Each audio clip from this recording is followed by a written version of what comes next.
Hello and welcome दोस्तों, स्वागत है आप सभी का हमारे YouTube channel study with diamond में। तो दोस्तों, आप सब जानते हैं 67वीं बीपीएससी का नोटिफिकेशन आने वाला है। जुलाई लास्ट या अगस्त के फर्स्ट में आ ही जाएगा। तो आज हम लोग क्वेश्चन बैंक सीरीज़ की शुरुआत कर रहे हैं, जिनमें आपको 67वीं बीपीएससी प्री के लिए काफ़ी हेल्पफुल होगा। तो आइए हम लोग इसमें 100 क्वेश्चन नोट डाउन किया है, जिसमें आपको सिर्फ जीके जीएस के क्वेश्चन ही मिलेंगे। मैथ और रीजनिंग वगैरह के कुछ क्वेश्चन हमने हटा दिए हैं, क्योंकि जीके जीएस काफ़ी इंपॉर्टेंट रोल प्ले करता है।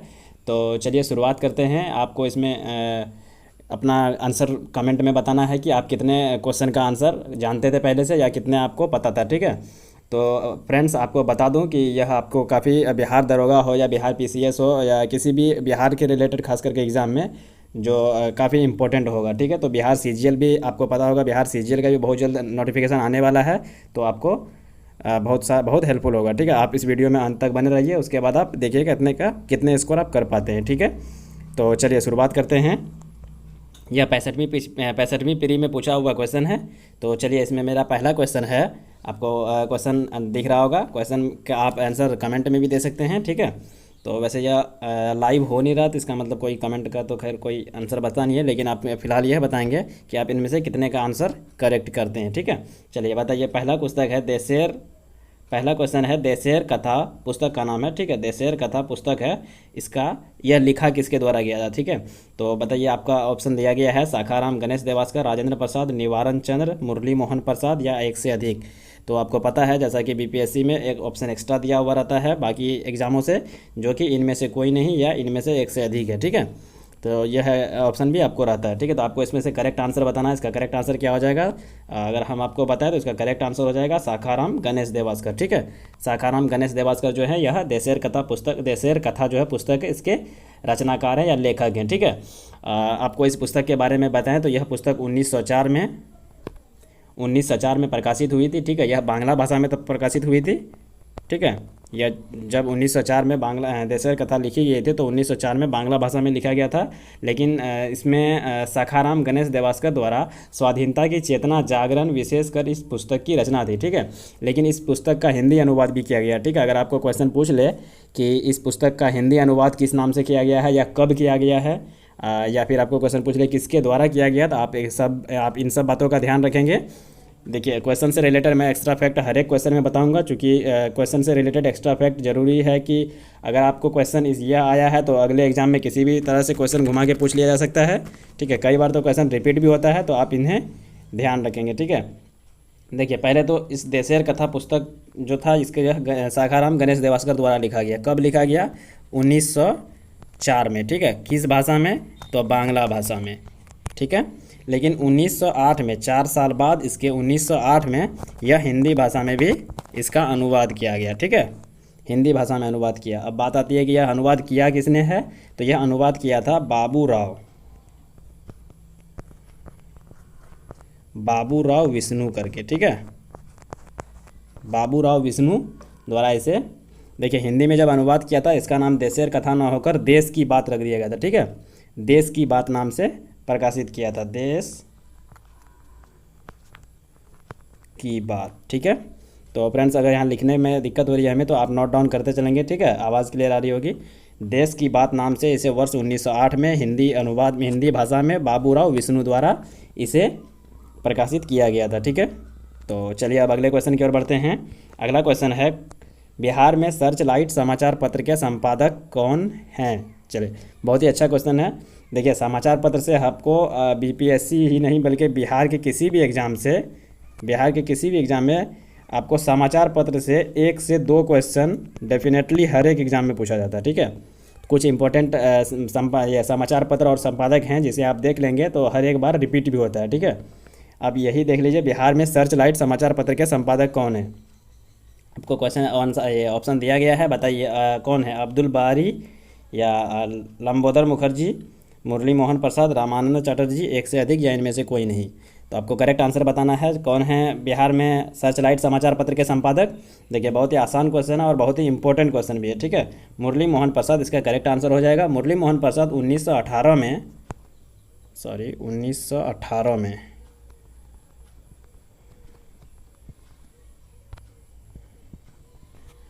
वर्ष 1918 में द्विसाप्ताहिक रूप से इसे द्विसाप्ताहिक यानी 2 सप्ताह में एक बार यह समाचार पत्र प्रकाशन होता था। ठीक है, इसके संपादक मुरली मोहन प्रसाद थे, जैसा कि हमने आपको बताया। लेकिन यह हुआ क्या था कि ब्रिटिश सरकार ने दमन के कारण, उसको दबाने के कारण मुरली मोहन प्रसाद को कई बार जेल भी भेजे थे। ठीक है, इस समाचार पत्र के लेकर। लेकिन वर्ष 1930 में क्या हुआ, वर्ष 1930 के बाद यह दैनिक रूप से प्रकाशित होने लगा था। जो द्विसाप्ताहिक रूप से प्रकाशित हो रहा था यानी 2 सप्ताह में एक बार आ रहा था, तो यह दैनिक रूप से 1930 में दैनिक रूप से प्रकाशित होने लगा। लेकिन यह ब्रिटिश सरकार को हजम नहीं हो रही थी, जिसके कारण वर्ष 1986 में, ठीक है, देखिए डेट कभी कभी इंपॉर्टेंट होता है। कुछ डेट है जो आपको लिंक करना होगा, कुछ डेट है जो आपको हमेशा याद ही रखना होगा। ठीक है, तो यह वर्ष 1986 जो है, इसमें वर्ष 1986 में इस समाचार पत्र का प्रकाशन बंद कर दिया गया था। ठीक है, तो चलिए अगले क्वेश्चन की ओर चलते हैं। अगला क्वेश्चन है क्वेश्चन नंबर 3। वर्ष 1931 में बिहार समाजवादी पार्टी का गठन किसने किया? तो आपको करेक्ट आंसर बताना है। बताइए, बिहार में समाजवादी पार्टी का गठन जो है, बिहार समाजवादी पार्टी गठन, इसका किसने किया था वर्ष 1931 में? ऑप्शन दिया गया है, आप ऑप्शन के अकॉर्डिंग बता सकते हैं। फूलन प्रसाद, ऑप्शन ए है फूलन प्रसाद, ऑप्शन बी स्वामी योगानंद, ऑप्शन सी नरहरि पारिक, दादा भाई नौरोजी, या इनमें से कोई नहीं। चलिए बताइए इसका करेक्ट आंसर क्या हो जाएगा। मैं आपको करेक्ट आंसर बताऊं, इसका करेक्ट आंसर हो जाएगा फूलन प्रसाद। ठीक है, फूलन प्रसाद वर्मा जो है, देखिए यह अकॉर्डिंग है आपके इससे क्या बोलते हैं ऑप्शन से। ठीक है, लेकिन इसमें से एक से अगर इसमें एक दो और नाम रहता, चूँकि बिहार, देखिए पार्टी का गठन कोई एक आदमी तो करेगा नहीं, आप भी समझ सकते हैं। पार्टी के गठन में एक आदमी का रोल नहीं होता। ठीक है, यह एक से अधिक आदमी का होता है। हाँ, लेकिन आपको अगर नाम पता है तो आप इनमें से कोई नहीं या एक से अधिक मार सकते थे। यहाँ पे आपका ऑप्शन जिस हिसाब से दिया गया उसमें फूलन प्रसाद वर्मा करेक्ट आंसर है। ठीक है, जुलाई 1931 में बिहार में समाजवादी दल की स्थापना किया गया था, जिसमें मुख्य प्रकार से जयप्रकाश नारायण नाम सुने होंगे, बिहार के बहुत बड़े नेता रह चुके हैं। ठीक है, जेपी मोमेंट जिसको बोलते हैं, तो यह जयप्रकाश नारायण जो है, जिसको लोकनायक के नाम से भी जानते हैं, जयप्रकाश नारायण और फूलन प्रसाद वर्मा। ठीक है, फूलन प्रसाद वर्मा एवं अन्य कुछ लोगों ने मिलकर इस पार्टी की स्थापना किया था। इसका उद्देश्य ये था कि देश की आर्थिक विकास की प्रक्रिया राज्य द्वारा नियंत्रित हो तथा राजाओं को जमींदारों का उन्मूलन बिना मुआवजे का किया जाए। ठीक है, तो इसमें से अगर आपको जयप्रकाश नारायण ऑप्शन में रहता तो इसका एक से अधिक आंसर करेक्ट होता। ठीक है, लेकिन इसमें आपका ऑप्शन फूलन प्रसाद वर्मा दिया गया है, इसलिए फूलन प्रसाद वर्मा करेक्ट आंसर है। चलिए चलते हैं अगले क्वेश्चन की ओर। अगला क्वेश्चन है क्वेश्चन नंबर 4। भारतीय राष्ट्रीय कांग्रेस के संस्थापक कौन थे? तो आसान क्वेश्चन है, बहुत ही बार सिंपल क्वेश्चन है, बहुत ही आसान क्वेश्चन है। भारतीय राष्ट्रीय कांग्रेस के संस्थापक कौन थे? देखिए, अगर आपने थोड़ा भी जीके आप जानते होंगे तो इन सब का इसका क्वेश्चन तो आप इसका आंसर दे ही सकते हैं। ठीक है, भारतीय राष्ट्रीय कांग्रेस के संस्थापक कौन थे बताइए। देखिए, बहुत ही सिंपल क्वेश्चन है, आपको बताने की ज़रूरत नहीं है। यह ए.ओ. ह्यूम, ठीक है, भारतीय राष्ट्रीय कांग्रेस के संस्थापक थे। ठीक है, अब यह बताइए आपकी इसकी स्थापना हुई कब थी? भारतीय राष्ट्रीय कांग्रेस की स्थापना कब हुई थी? देखिए, राष्ट्रीय कांग्रेस, देखिए कांग्रेस से भी बहुत सारे क्वेश्चन आते हैं। ठीक है, कांग्रेस के संस्थापक कौन थे, कांग्रेस के कितने मतलब क्या बोलते हैं, ये कई अधिवेशन हुए थे, उनमें से अधिवेशन में से वहाँ पे अध्यक्षता कौन कर रहे थे, आज़ादी के समय अध्यक्षता कौन कर रहे थे, 1857 के समय अध्यक्षता कौन कर रहे थे, बहुत सारे क्वेश्चन आते हैं इनसे। ठीक है, इसकी स्थापना कब हुई थी, इसके प्रथम अध्यक्ष कौन थे, प्रथम महिला अध्यक्ष कौन थे, बहुत सारे क्वेश्चन आते हैं। ठीक है, आपको यहाँ पे क्वेश्चन पूछा गया भारतीय राष्ट्रीय कांग्रेस के संस्थापक कौन थे, तो भारतीय राष्ट्रीय कांग्रेस के संस्थापक ए.ओ. ह्यूम थे। ठीक है, इसका स्थापना हुआ था 28 दिसंबर 1885 को। ठीक है, 28 दिसंबर 1885 को बम्बई में गोकुल दास तेजपाल संस्कृत कॉलेज थी, उसी में हुई थी। ठीक है, इसके संस्थापक ए.ओ. ह्यूम थे। लेकिन ए.ओ. ह्यूम होते हुए एक आपको यहाँ पे एक मतलब करेक्ट आंसर, ये एक्स्ट्रा फैक्ट आपको जानना होगा कि इसके प्रथम अध्यक्ष उसी समय चुन लिए गए थे। प्रथम अध्यक्ष थे व्योमेश चंद्र बनर्जी। ठीक है, व्योमेश चंद्र बनर्जी, कहीं पे आपको WC बनर्जी भी लिखा हुआ मिलेगा। ठीक है, WC बनर्जी, इसका मतलब है व्योमेश चंद्र बनर्जी। ठीक है, याद रखेंगे, प्रथम अध्यक्ष थे इसके। ठीक है, कांग्रेस के प्रथम अध्यक्ष कौन थे? व्योमेश चंद्र बनर्जी। तो चलिए नेक्स्ट क्वेश्चन की ओर चलते हैं। नेक्स्ट क्वेश्चन है मेरा, स्वराज मेरा जन्मसिद्ध अधिकार है और इसे मैं लेकर ही रहूँगा, किसने कहा था यह? देखिए, स्लोगन से भी आपके क्वेश्चन आते हैं। ठीक है, 1 से 2 क्वेश्चन का एटलीस्ट एक क्वेश्चन तो आपको स्लोगन से आएगा ही आएगा। ठीक है, तो आप स्लोगन को भी देख लेंगे। स्वराज मेरा जन्मसिद्ध अधिकार है, इसे मैं लेकर ही रहूँगा, किसके द्वारा कहा गया बात था यह? तो यह किसके द्वारा कहा गया था? बाल गंगाधर तिलक के द्वारा। ठीक है, आसान क्वेश्चन है। बाल गंगाधर तिलक के द्वारा कहा गया था कि स्वराज मेरा जन्मसिद्ध अधिकार है और इसे मैं लेकर ही रहूँगा। स्वराज मेरा जन्मसिद्ध अधिकार है, इसे मैं लेकर ही रहूँगा। पंडित बाल गंगाधर तिलक ने कहा था। इन्होंने 1881 में, देखिए इससे भी रिलेटेड आपको एक फैक्ट बता दूं कि समाचार पत्र इन्होंने भी जारी किया था 1881 में, केसरी नामक समाचार पत्र। चूँकि कभी कभी डायरेक्ट पूछ लिया जाता है केसरी समाचार पत्र के संपादक कौन थे। केसरी समाचार पत्र के संपादक कौन थे? बाल गंगाधर तिलक ही थे, ठीक है। केसरी नामक समाचार पत्र का प्रकाशन किया, जिसने भारतीय स्वतंत्रता आंदोलन में आवाज़ देने का काम किया था, ठीक है। चलिए नेक्स्ट क्वेश्चन की ओर चलते हैं। नेक्स्ट क्वेश्चन है, रविंद्रनाथ टैगोर अपनी नाइटहुड की उपाधि त्याग दी थी, किसके कारण त्याग दी थी बताइए। रविंद्रनाथ टैगोर को आपको पता होगा, रविंद्रनाथ टैगोर को नाइटहुड की उपाधि दिया गया था, लेकिन उन्होंने वापस कर दिया था उसे। क्यों वापस किया था? इसका कारण क्या था? सविनय अवज्ञा आंदोलन का क्रूर और दमन, या भगत सिंह को फांसी देने के कारण, जलियांवाला बाग के कारण, हत्याकांड के कारण, चौरी चौरा घटना के कारण। तो बताइए इसमें से करेक्ट आंसर क्या हो जाएगा? इसका करेक्ट आंसर क्या हो जाएगा? करेक्ट आंसर हो जाएगा जलियांवाला बाग हत्याकांड के कारण, ठीक है। वर्ष 1915 में रविंद्रनाथ टैगोर को ब्रिटिश सरकार ने एक नाइटहुड की उपाधि दी थी, जिसमें जो सर की उपाधि बोल सकते हैं, ठीक है, सर की उपाधि दी थी। वह हुआ लेकिन 1919 में, 13 अप्रैल 1919। आप एग्जैक्टली डेट याद रखेंगे, क्योंकि कभी कभी पूछ लिया जाता है जलियांवाला बाग हत्याकांड कब हुआ था। तो आप याद रखेंगे डेट, 13 अप्रैल 1919 को जलियांवाला बाग हत्याकांड के विरोध स्वरूप उन्होंने अपनी नाइटहुड की उपाधि ब्रिटिश सरकार को वापस कर दी थी, या वापस लौटा दी थी, ठीक है। तो रविंद्रनाथ टैगोर जलियांवाला बाग हत्याकांड के कारण अपनी नाइटहुड की उपाधि वापस कर दी थी ब्रिटिश सरकार को, ठीक है। चलिए अगले क्वेश्चन की ओर चलें। अगला क्वेश्चन है, भारत सेवक समाज की स्थापना किसने की बताइए। समाज संस्थापक से भी क्वेश्चन आते हैं। भारत सेवक समाज की स्थापना किसने की थी? लाला लाजपत राय, बिपिन चंद्र पाल, गोपाल चंद्र गोखले, गोपाल कृष्ण गोखले और सरदार भगत सिंह, इनमें से कोई नहीं। करेक्ट आंसर क्या हो जाएगा? करेक्ट आंसर हो जाएगा Gopal Krishna Gokhale. Option C is the correct answer. Gopal Krishna Gokhale वर्ष 1905 में, जिस समय बंगाल के विभाजन हुआ था। यह डेट एक और भी मतलब इसके लिए महत्वपूर्ण है कि इसी डेट को बंगाल विभाजन हुआ था, ठीक है, वर्ष 1905 को। वर्ष 1905 को भारत सेवक समाज की स्थापना की थी। और गोपाल कृष्ण गोखले एक स्वतंत्रता सेनानी, समाजसेवी, विचारक एवं सुधारक थे। इन्होंने वैज्ञानिक और तकनीकी शिक्षा को भारत में एक महत्वपूर्ण अंग माना था, ठीक है। तो गोपाल कृष्ण गोखले से आपको एक बात और याद रखना है कि गोपाल कृष्ण गोखले, कभी कभी क्वेश्चन में आएगा आपको कि ये महात्मा गांधी जी के राजनीतिक गुरु कौन थे। देखिए गांधी जी के राजनीतिक गुरु भी गोपाल कृष्ण गोखले ही थे, ठीक है। गोपाल कृष्ण गोखले एक इसकी स्थापना की थी, जिसको हम द गवर्नमेंट ऑफ सोसाइटी, ठीक है, government of society, sorry government of society नहीं,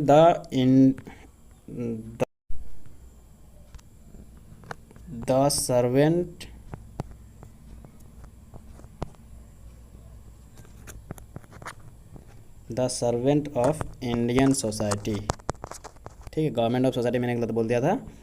the servant of Indian society, ठीक है, सोसाइटी। वर्ष 1905 में बॉम्बे में ही किया था इन्होंने, गोपाल कृष्ण गोखले द्वारा इनकी स्थापना की गई थी, ठीक है। क्वेश्चन में डायरेक्ट कभी कभी पूछ लिया जाएगा, बहुत ही इंपॉर्टेंट क्वेश्चन है। The government of society, the servant of society, sorry government बोल रहा हूँ मैं, the servant of society Gopal Krishna Gokhale द्वारा वर्ष 1905 में मुंबई में स्थापित किया गया था, ठीक है। यह मातृभूमि की सेवा के लिए स्थापित किया, या स्थापना इसकी की गई थी, ठीक है। तो चलिए अगले क्वेश्चन की ओर चलें। अगला क्वेश्चन है, काकोरी ट्रेन डकैती कांड में कितने क्रांतिकारियों को फांसी की सज़ा दी गई थी। तो बहुत ही मतलब ये चर्चे में रहा था यह, चूँकि आपको हिस्ट्री अगर पढ़े होंगे तो आपको पता होगा काकोरी ट्रेन डकैती में कितने क्रांतिकारियों को फांसी की सज़ा दी गई थी। राम प्रसाद बिस्मिल और अशफाकुल्ला खान, वी.डी. सावरकर, वासुदेव, प्रफुल्ल चंद्र चाकी, खुदीराम बोस, सूर्य सेन और उधम सिंह, ठीक है। तो आपको इसमें से करेक्ट आंसर बताना है। काकोरी ट्रेन डकैती में कितने लोगों को फांसी दी गई थी। तो देखिए 2 ही लोगों को फांसी दी गई थी, और वो दोनों थे, ऑप्शन ए आपका राम प्रसाद बिस्मिल और अशफाकुल्ला खान को, ठीक है। राम प्रसाद बिस्मिल और अशफाकुल्ला खान को 9 अगस्त 9 अगस्त 1925 को क्रांतिकारियों ने काकोरी में एक ट्रेन डकैती डाली थी। इस घटना को काकोरी कांड के नाम से भी जाना जाता है। 10 माह तक लगभग इसका मतलब क्या बोलते 10 माह तक इसका मुकदमा चला था। इन क्रांतिकारियों का उद्देश्य था कि ट्रेन से सरकारी खजाना लूटकर उस पैसे से हथियार खरीदना, ठीक है, उस पैसे से हथियार खरीदना था, जिसमें राम प्रसाद बिस्मिल और अशफाकुल्ला खान को फांसी की सज़ा हुई थी। राम प्रसाद बिस्मिल को गोरखपुर में फांसी की सज़ा दी गई थी और अशफाकुल्ला खान को शाहजहांपुर में फांसी की सज़ा हुई थी, ठीक है, शाहजहांपुर में फांसी की सज़ा दी गई थी। कब दी गई थी? तो 19 दिसंबर 1927 को, ठीक है, डेट याद रखेंगे आप, 19 दिसंबर 1927 को, 19 दिसंबर 1927 को फांसी की सज़ा दी गई थी। तो चलिए नेक्स्ट क्वेश्चन की ओर चलें। अगला क्वेश्चन है question number 9, India for Indians किताब किसने लिखी? देखिए आपको अब यहाँ पे एक चीज़ तो पूरा आपको ध्यान रखना होगा कि समाचार पत्र,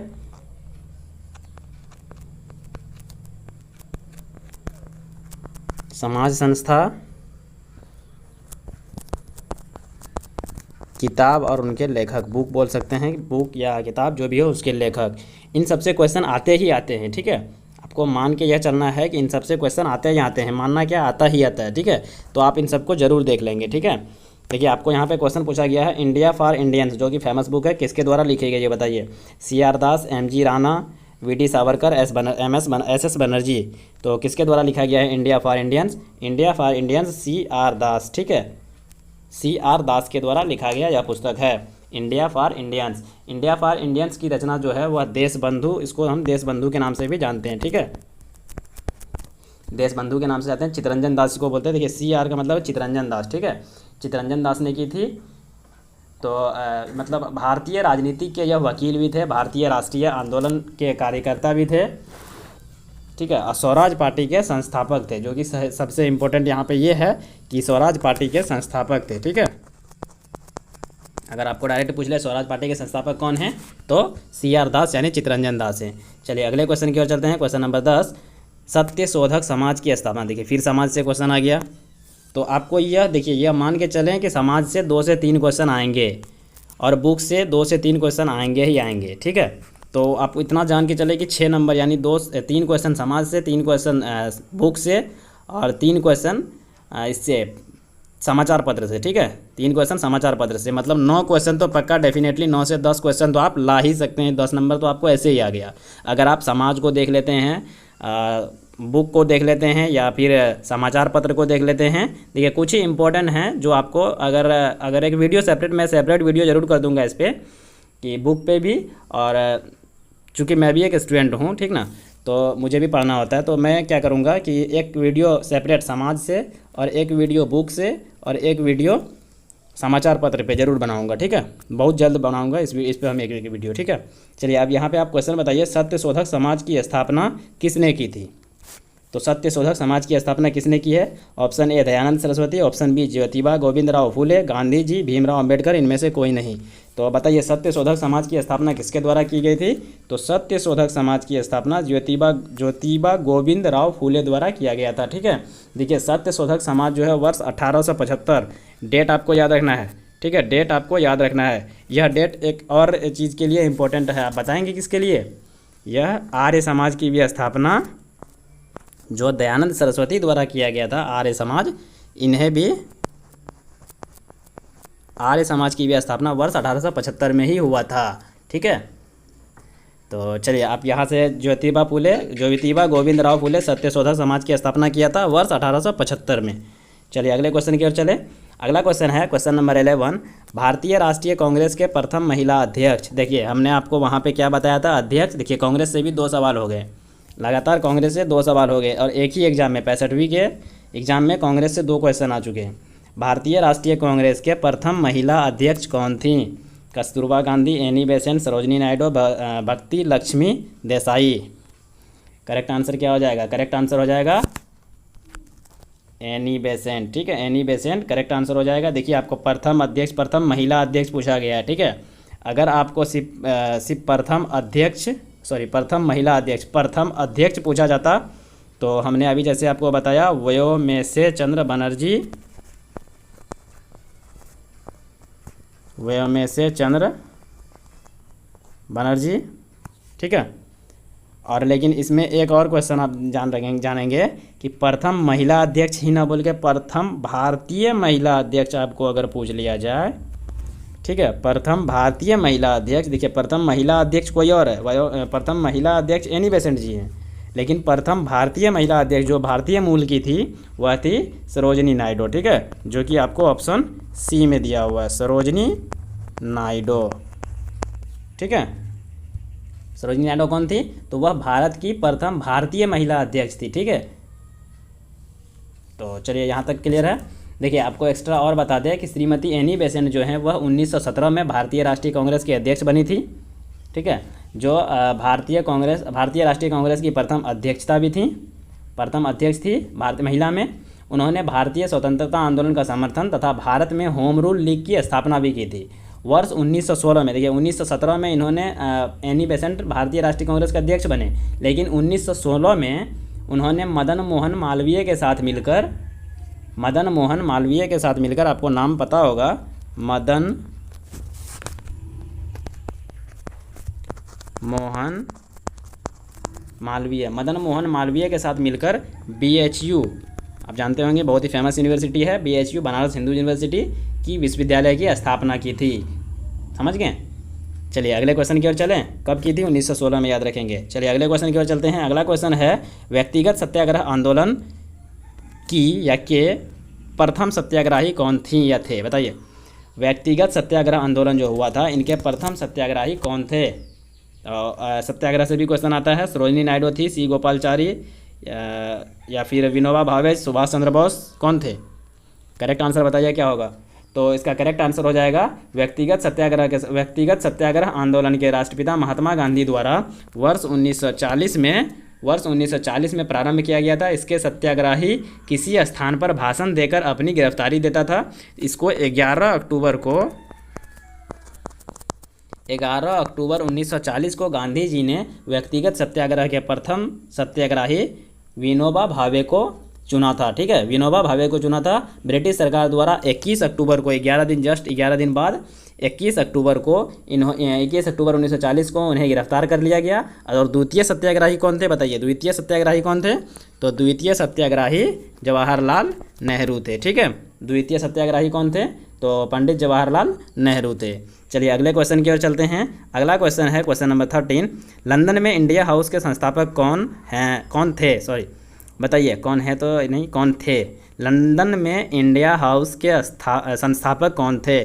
तो आपका ऑप्शन दिया गया है श्यामजी कृष्ण वर्मा, रासबिहारी घोष, रामचंद्र तारकानाथ दास या इनमें से कोई नहीं। तो आसान क्वेश्चन है, लंदन में इंडिया हाउस के संस्थापक कौन थे? तो लंदन में इंडिया हाउस के संस्थापक थे श्यामजी कृष्ण वर्मा, एक राष्ट्रवादी वकील और पत्रकार Shyamji Krishna Verma Indian home rule league society या इंडियन हाउस और लंदन में भारतीय समाजशास्त्री के संस्थापक थे, ठीक है। इसके द्वारा इंग्लैंड में एक भारतीय स्वतंत्रता संग्राम के लिए आवश्यक समर्थन की स्थापना की थी, ठीक है। तो इन्होंने लंदन में इंडिया हाउस की स्थापना किया था, ठीक है। चलिए अगले क्वेश्चन की ओर चलें। अगला क्वेश्चन है क्वेश्चन नंबर 14। भागलपुर में नमक सत्याग्रह का नेतृत्व किसने किया था? देखिए भागलपुर आपको पता होगा बिहार का एक डिस्ट्रिक्ट है, ठीक है, बिहार से संबंधित है, बिहार का एक डिस्ट्रिक्ट है भागलपुर। सॉरी,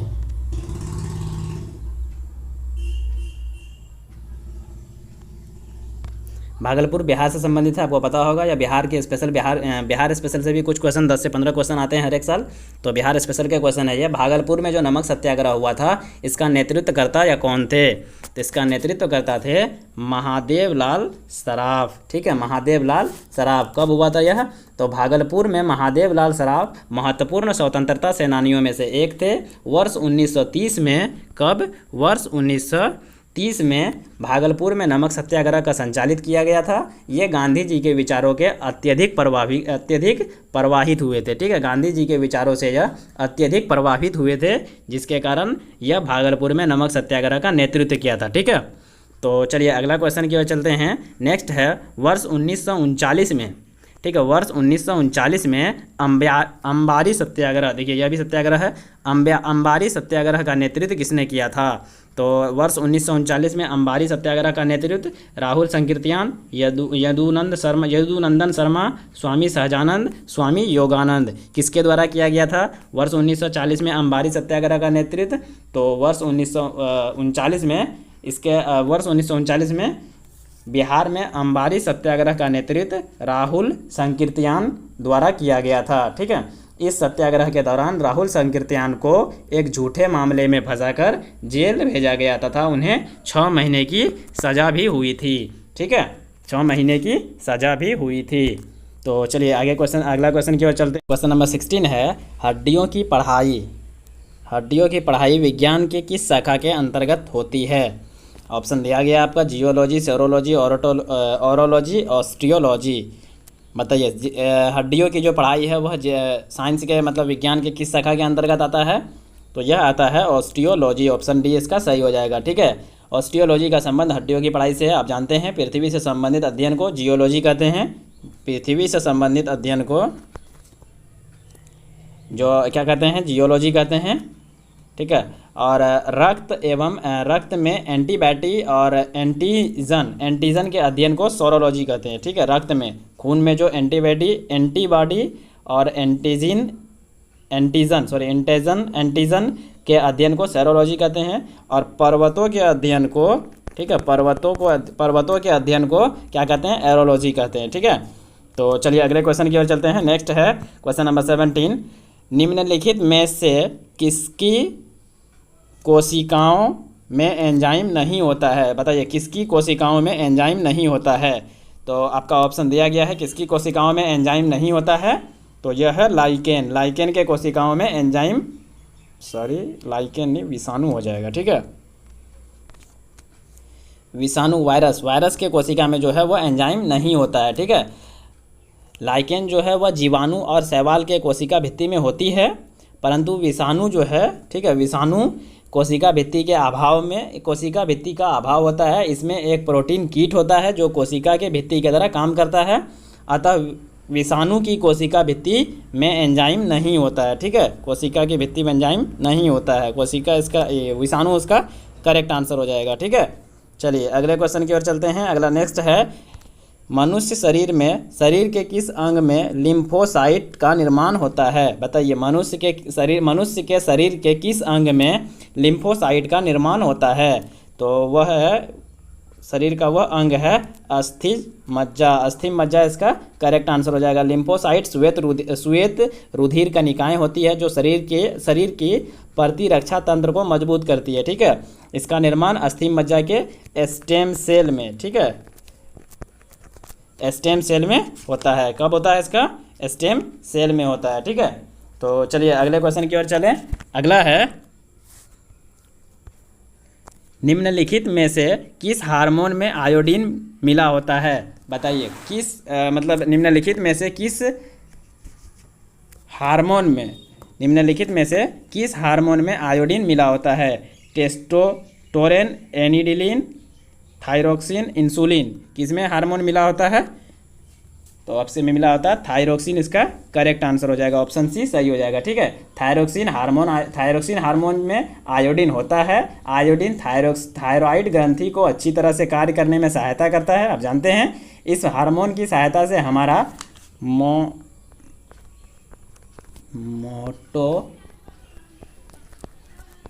मेटाबॉलिज्म या श्वास, हृदय गति, ठीक है, शरीर का तापमान आदि नियंत्रित रहता है इनसे। ठीक है, तो चलिए अगले नेक्स्ट है, एड्स किसके कारण होता है?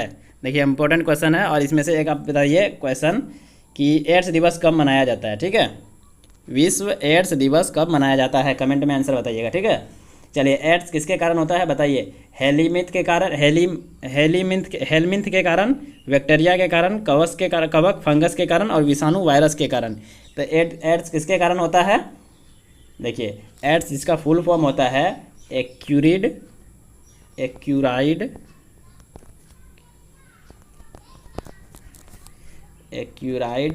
इम्यूनोडेफिशिएंसी, ठीक है, इम्यूनोडेफिशिएंसी सिंड्रोम, ठीक है, वह है उप उपार्जित प्रतिरक्षी अप्रभुता सहलक्षण है, ठीक है। यह HIV ह्यूमन इम्यूनोडेफिशिएंसी वायरस के कारण होता है, ठीक है, वायरस के कारण होता है, विषाणु वायरस के कारण होता है। यह विषाणु मानव की प्राकृतिक प्रतिरोधक क्षमता को कमजोर करता है। एड्स से पीड़ित व्यक्ति क्षय रोग और कैंसर जैसे बीमारियों से पीड़ित हो सकता है, ठीक है। तो एड्स होने का कारण क्या है? विषाणु वायरस, ठीक है।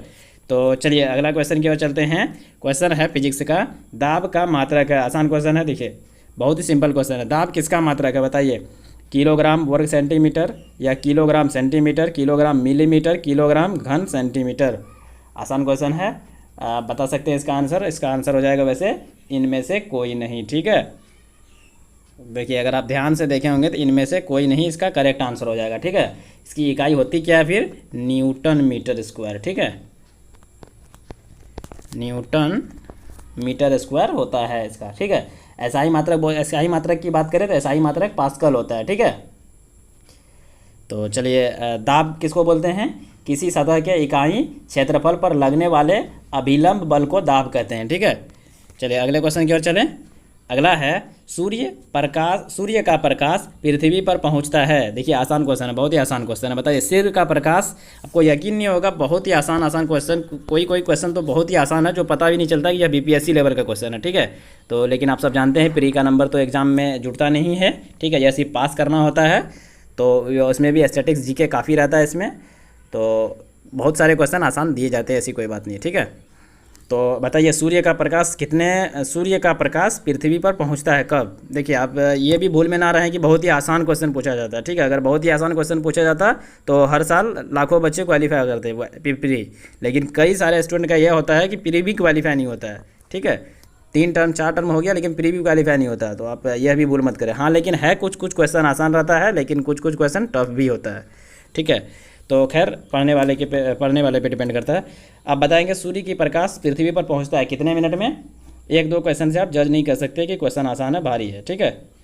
तो 8 मिनट में पहुंचता है, ठीक है। इसका मतलब पूरा एग्जैक्टली मान की बात करें तो यह 8 मिनट यानी 16.6 सेकेंड समय लगता है इसको धरातल तक पहुँचने में, ठीक है। प्रकाश की चाल होता है 3 × 10⁸ मीटर सेकेंड, ठीक है, 8 मीटर सेकेंड होता है। सूर्य हमारा पृथ्वी से 14.96 करोड़ किलोमीटर दूर है, ठीक है। इतनी दूरी तय करने में प्रकाश को जितना समय लगता है वही समय सूर्य के प्रकाश को पृथ्वी तक आने में लगता है। पृथ्वी की चाल होती है 3 × 10⁸ मीटर पर सेकेंड, ठीक है। और पृथ्वी तक धरातल में पहुंचने वाले मैंने आपको बताया 8 मिनट यानी 16.6 सेकेंड लगता है। चलिए अगला क्वेश्चन है, क्वेश्चन नंबर 23। निम्नलिखित में से कौन सी अदिश राशि है? आपको बताना है। सदिश और अदिश से भी क्वेश्चन आता है, आप ध्यान रखेंगे इसको, ठीक है। सदिश और अदिश से भी क्वेश्चन आता है। सदिश और अदिश से किसको कहते हैं? सदिश राशि। देखिए अदिश राशि मतलब यहाँ पे पूछा गया आपको, बताइए आप अदिश राशि कहते किसको हैं? तो जिन भौतिक राशियों को व्यक्त करने के लिए केवल परिमाण की आवश्यकता होती है। क्या होती है? केवल परिमाण, ठीक है, केवल परिमाण की आवश्यकता होती है, उसे अदिश राशि कहते हैं, अदिश राशि कहते हैं। कौन कौन है अदिश राशि? क्या क्या होता है बताइए। देखिए दूरी वेग, ठीक है, दूरी वेग त्वरण दाब, ठीक है, दूरी वेग त्वरण दाब आवृत्ति आवेश, ये सब क्या है? अदिश राशियाँ हैं, ठीक है। जबकि बल और वेग, यहाँ पे वेग नहीं होगा, वेग सदिश है। यहाँ पे आपको अदिश राशि पूछा गया है, यहाँ पे द्रव्यमान हो जाएगा, चाल हो जाएगा, ठीक है, चाल और द्रव्यमान हो जाएगा, ठीक है। तो दूरी, चाल, द्रव्यमान, दाब, आवृत्ति, आवेश, ये सब क्या है? अदिश राशि है, ठीक है। जबकि बल और वेग त्वरण आदि ये सब क्या है? सदिश राशि है। इनको व्यक्त करने के लिए परिमाण के साथ साथ दिशा की भी आवश्यकता होती है। किसमें? सदिश राशि में, ठीक है। तो एक बार आप इसमें नोट डाउन कर लेंगे। सबसे पहले तो हम आपको बता दें अदिश, ठीक है, यहाँ पे अदिश में लिख रहा हूँ। अदिश राशि में क्या क्या हो जाएगा? दूरी, चाल, द्रव्यमान, दाब, आवृत्ति,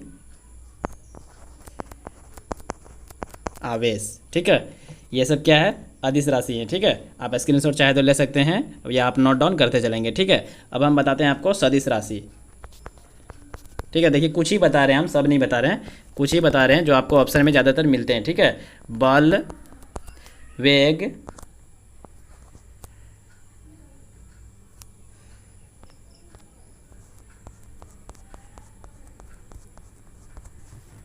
बल, वेग, त्वरण आदि, ये सब क्या हैं, सदिश राशि हैं। ठीक है, आदि ये सब सदिश राशि हैं। ठीक है, चलिए अगले क्वेश्चन की ओर बढ़ें। नेक्स्ट है क्वेश्चन नंबर 24। किस राशि का मात्रक नहीं है, बताइए। निम्नलिखित में से किस राशि का मात्रक नहीं है? प्रतिबल, बल, विकृति, दाब। प्रतिबल, बल, विकृति, दाब। क्या हो जाएगा इसका करेक्ट आंसर? इसका करेक्ट आंसर हो जाएगा विकृति। विकृति जो है वह राशि का मात्रक नहीं है। विकृति वस्तु या पदार्थ में होने वाले विरूपण को प्रदर्शित करता है, जो बाह्य बल के कारण वस्तु की लंबाई में परिवर्तन होता है। ठीक है, उसे विकृति कहते हैं। ठीक है, या बाह्य बल के कारण लंबाई, देखिए जैसे लंबाई में परिवर्तन होता है डेल्टा एल, और प्रारंभिक लंबाई क्या हो जाएगा,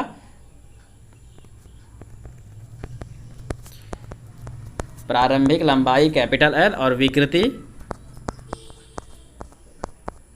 विकृति हो जाएगा एल बट्टा एल। ठीक है, सिग्मा, इसको क्या बोलते हैं, डेल्टा बोलते हैं शायद, एल बट्टा एल। ठीक है, अतः विकृति दो लंबाइयों का अनुपात है, अर्थात जो है इसकी राशि नहीं होती है। ठीक है, सबसे पहले आपको क्वेश्चन में जो पूछा गया वो ध्यान रखेंगे, विकृति की कोई राशि नहीं होती है। ठीक है, चलिए अगले क्वेश्चन की ओर बढ़ते हैं। अगला है वायु में ध्वनि तरंग होती है।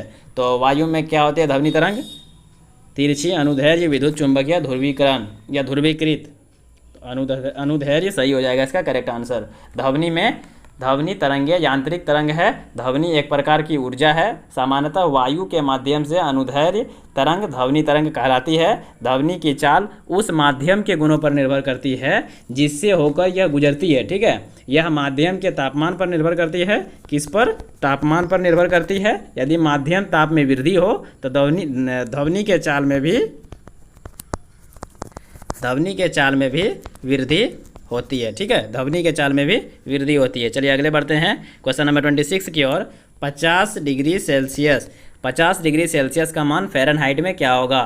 तो देखिए अगर आपको इसका फॉर्मूला पता होगा तो अपना बना सकते हैं। 50 डिग्री सेल्सियस का मान फ़ारेनहाइट में बताना है। देखिए हम आपको इतना बना के तो नहीं बताएंगे, लेकिन आपको इतना बता सकते हैं, इसका करेक्ट आंसर हो जाएगा ऑप्शन बी, 122 डिग्री फ़ारेनहाइट। ठीक है, आप बना लेंगे। सेल्सियस हिमांक को डिग्री सेल्सियस को मतलब इससे सूचित करते हैं। और माप बिंदु कितना दिया हुआ है? माप बिंदु को 100 मान लेते हैं, 100 डिग्री सेल्सियस मान लेते हैं। जबकि फ़ारेनहाइट का हिमांक बिंदु क्या होता है? 32 डिग्री से 32 डिग्री तथा 212 डिग्री माना गया है। ठीक है, 0 डिग्री सेल्सियस पर फ़ारेनहाइट 32 होता है। कितना होता है? 0 डिग्री सेल्सियस पर फ़ारेनहाइट का मान 32 होता है। ठीक है, इसको ज्ञात करने का फार्मूला आपको पता है तो आप इसका करेक्ट आंसर बना सकते हैं। ठीक है, तो इसका करेक्ट आंसर वैसे मैं बता दूं कि इसका बी सही हो जाएगा। 122 डिग्री फ़ारेनहाइट होता है 50 डिग्री सेल्सियस का मान। ठीक है, अगला है हर्ट्ज मापा जाता है। देखिए मापक और फिजिक्स में मापक यंत्र से 2-3 क्वेश्चन आपको मिल जाएंगे देखने के लिए। ठीक है, फिजिक्स में मापक और यंत्र से 2-3 क्वेश्चन मिल जाएगा। हर्ट्ज किस में मापा जाता है बताइए? आवृत्ति में, ऊष्मा में, ऊर्जा में, गुणवत्ता में। तो हर्ट्ज किस में मापा जाता है? तो हर्ट्ज आवृत्ति का एसआई इकाई है। इसकी इकाई है हर्ट्ज, आवृत्ति का एसआई इकाई है। 19वीं शताब्दी में प्रसिद्ध जर्मन वैज्ञानिक भौतिकवाद रूडोल्फ, ठीक है, नाम वैसे याद रखना जरूरी नहीं है, बता दूं आपको जानकारी के लिए। रूडोल्फ हर्ट्ज को सम्मान देने के लिए, ठीक है, सम्मान देने के लिए आवृत्ति या फ्रीक्वेंसी के मात्रक के रूप में हर्ट्ज को अपनाया गया। ठीक है, एक समय में यह किसी घटना की संख्या को आवृत्ति कहते थे। ऊर्जा का मात्रक जो होता है वह जूल होता है। ऊर्जा का मात्रक जूल होता है। कैलोरी ऊष्मा का मात्रक होता है, ठीक है। कैलोरी जो होता है ऊष्मा का मात्रक को कैलोरी बोलते हैं, ठीक है। और जूल के मात्रक ऊर्जा है, ऊर्जा जूल का मात्रक है, ठीक है। तो चलिए अगले क्वेश्चन की ओर चलते हैं। गुणवत्ता आपको जैसे देखिए ऑप्शन डी में है गुणवत्ता कोई भौतिक प्रवृत्ति नहीं है, ठीक है। चलिए अगला है शरीर का तापमान नियंत्रित करता है, कौन करता है? मेडुला थैलेमस, हाइपोथैलेमस, सेरेबेलम, इनमें से कोई नहीं। करेक्ट आंसर क्या हो जाएगा? तो देखिए हाइपोथैलेमस जो है वह शरीर के तापमान को नियंत्रित करता है। हाइपोथैलेमस जो है शरीर के तापमान को नियंत्रित करता है। यह मस्तिष्क क्षेत्र का छोटा सा भाग है। यह मस्तिष्क के आधार पर पिट्यूटरी ग्रंथि के पास होता है। यह शरीर में हार्मोन नियंत्रित करता है। क्या नियंत्रित करता है? हार्मोन नियंत्रित करता है तथा शरीर के तापमान को नियंत्रित करता है, ठीक है। हार्मोन तथा शरीर के तापमान को नियंत्रित करता है कौन? हाइपोथैलेमस। हाइपोथैलेमस सही हो जाएगा, ठीक है। विद्युत धारा किस उपकरण से मापी जाती है? विद्युत धारा किस उपकरण से मापी जाती है? एमीटर इसका करेक्ट आंसर हो जाएगा, ठीक है। देखिए मापक यंत्र से यहाँ भी क्वेश्चन है, तो 3-4 क्वेश्चन आपको लगभग मापक यंत्र से पूछा जाता है, ठीक है। जैसा कि हमने आपको बताया कि हर्ट्ज किस में मापा जाता है, यह भी मापक यंत्र से था, ठीक है। तो चलिए इसका क्या करेक्ट आंसर हो जाएगा? एमीटर। एमीटर क्या हो जाएगा? एक विद्युत धारा का उपकरण मापने का यंत्र है, ठीक है। विद्युत धारा को एमीटर में मापा जाता है। वोल्ट मीटर एक मापक यंत्र है जो किसी परिपथ या किन्हीं दो बिंदुओं के विभवांतर को मापने के लिए प्रयोग में लाया जाता है। वोल्ट मीटर जो है वह विद्युत धारा की मात्रा को मापता है। और पोटेंशियर जो है यह विभव मापी का प्रयोग तथा विद्युत परिपथ अथवा सेल विभव मापने के लिए किया जाता है, ठीक है। तो चलिए फ्रेंड्स नेक्स्ट क्वेश्चन की ओर चलते हैं। नेक्स्ट क्वेश्चन है विद्युत शक्ति इकाई है। विद्युत शक्ति की इकाई है, बताइए विद्युत शक्ति की इकाई क्या है आपका? एम्पेयर, वोल्ट, कूलम, वाट। क्या हो जाएगा इसका करेक्ट आंसर? तो इसका करेक्ट आंसर हो जाएगा विद्युत शक्ति की इकाई है वाट। वाट इसका करेक्ट आंसर हो जाएगा, ठीक है। ऑप्शन डी सही हो जाएगा, ठीक है। तो देखिए अमीटर द्वारा क्या है? अमीटर द्वारा विद्युत धारा को मापा जाता है, याद रखेंगे। अमीटर द्वारा विद्युत धारा को मापा जाता है, अमीटर द्वारा विद्युत धारा को, जबकि एम्पेयर द्वारा, ठीक है, जबकि एम्पेयर द्वारा विद्युत धारा का मात्रक होता है। एम्पेयर क्या होता है? विद्युत धारा का मात्रक होता है। अंतर समझिए, ठीक है। यहाँ भी विद्युत धारा है, यहाँ भी विद्युत धारा है, लेकिन विद्युत धारा का मात्रक है एम्पेयर और विद्युत धारा को मापा जाता है अमीटर द्वारा, ठीक है। अमीटर द्वारा विद्युत धारा को मापा जाता है, लेकिन विद्युत धारा का मात्रक क्या है? एम्पेयर है, ठीक है। अब अगर वोल्ट की बात करें, कूलम जो है, चलिए ऑप्शन सी में चलते हैं। ऑप्शन सी, कूलम जो है वह आवेश का मात्रक होता है, विद्युत आवेश का मात्रक होता है, ठीक है। कूलम विद्युत आवेश का मात्रक होता है, ठीक है। तो चलिए नेक्स्ट क्वेश्चन की ओर चलते हैं। अगला है मेरा आधुनिक रसायन शास्त्र के जनक या पिता किसे कहा जाता है? तो आपको पता होगा आधुनिक रसायन शास्त्र के पिता किसे कहा जाता है। देखिए केमिस्ट्री में बहुत कम क्वेश्चन केमिस्ट्री से आते हैं, 1-2-3 क्वेश्चन तो आपको मिल ही जाएगा लगभग। कुछ परमाणु संख्या निकालने को दे दिया जाएगा या फिर किसी चीज़ का सूत्र पूछ लेगा, ग्लूकोज का सूत्र या फिर नाइट्रस ऑक्साइड को वगैरह कुछ भी का 1-2 सूत्र पूछ लिया जाता है, एक सूत्र, और आपको एक न्यूट्रॉन प्रोटॉन की संख्या निकालने के लिए बता दिया जाता है, ठीक है। तो ठीक है, वैसे आप यहाँ पे क्वेश्चन बताइए आधुनिक रसायन शास्त्र के पिता किसे कहा जाता है या आधुनिक रसायन शास्त्र के जनक किसे कहते हैं? ऑप्शन दिया गया है, देखिए Rutherford, Einstein, Lavoisier, CV Raman. देखिए अगर आपको पता होगा, अगर आपको पता नहीं भी है तो फिर भी आप इसको क्या एलिमिनेट कर सकते हैं, ठीक है। तो आप इसका करेक्ट आंसर बताइए। करेक्ट आंसर इसका हो जाएगा लेवोजियर, ठीक है। आधुनिक रसायन शास्त्र के पिता या आधुनिक रसायन शास्त्र के जनक लेवोजियर को कहा जाता है, ठीक है। जबकि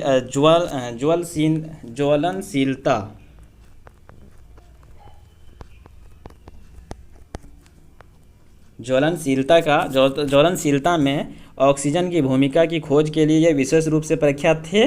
लेवोजियर यह रासायनिक तत्वों के नाम रखने की पद्धति की शुरुआत की थी, ठीक है। जबकि रदरफोर्ड में परमाणु मॉडल दिया था। याद रखेंगे, अगर आपको पूछ लिया जाए परमाणु मॉडल किसके मतलब इस पे आधारित है, तो परमाणु मॉडल रदरफोर्ड पर आधारित है या रदरफोर्ड द्वारा परमाणु मॉडल दिया गया, ठीक है। आइंस्टीन की बात करें तो आइंस्टीन का आप लोगों को पता होगा, आइंस्टीन का ई बराबर mc², ठीक है, यानी कि ई बराबर mc²।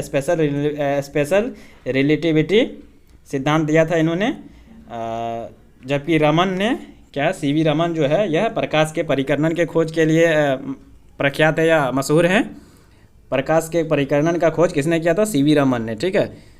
तो चलिए अगले क्वेश्चन की ओर चलें। नेक्स्ट है, एक तत्व में इलेक्ट्रॉन और न्यूट्रॉन की संख्या क्रमशः 18 और 20 है। तो क्वेश्चन क्या पूछा है मतलब, तो द्रव्यमान संख्या, देखिए क्वेश्चन पूरा नहीं होगा इसमें, द्रव्यमान संख्या आपको बताना है, ठीक है। क्वेश्चन मिस है।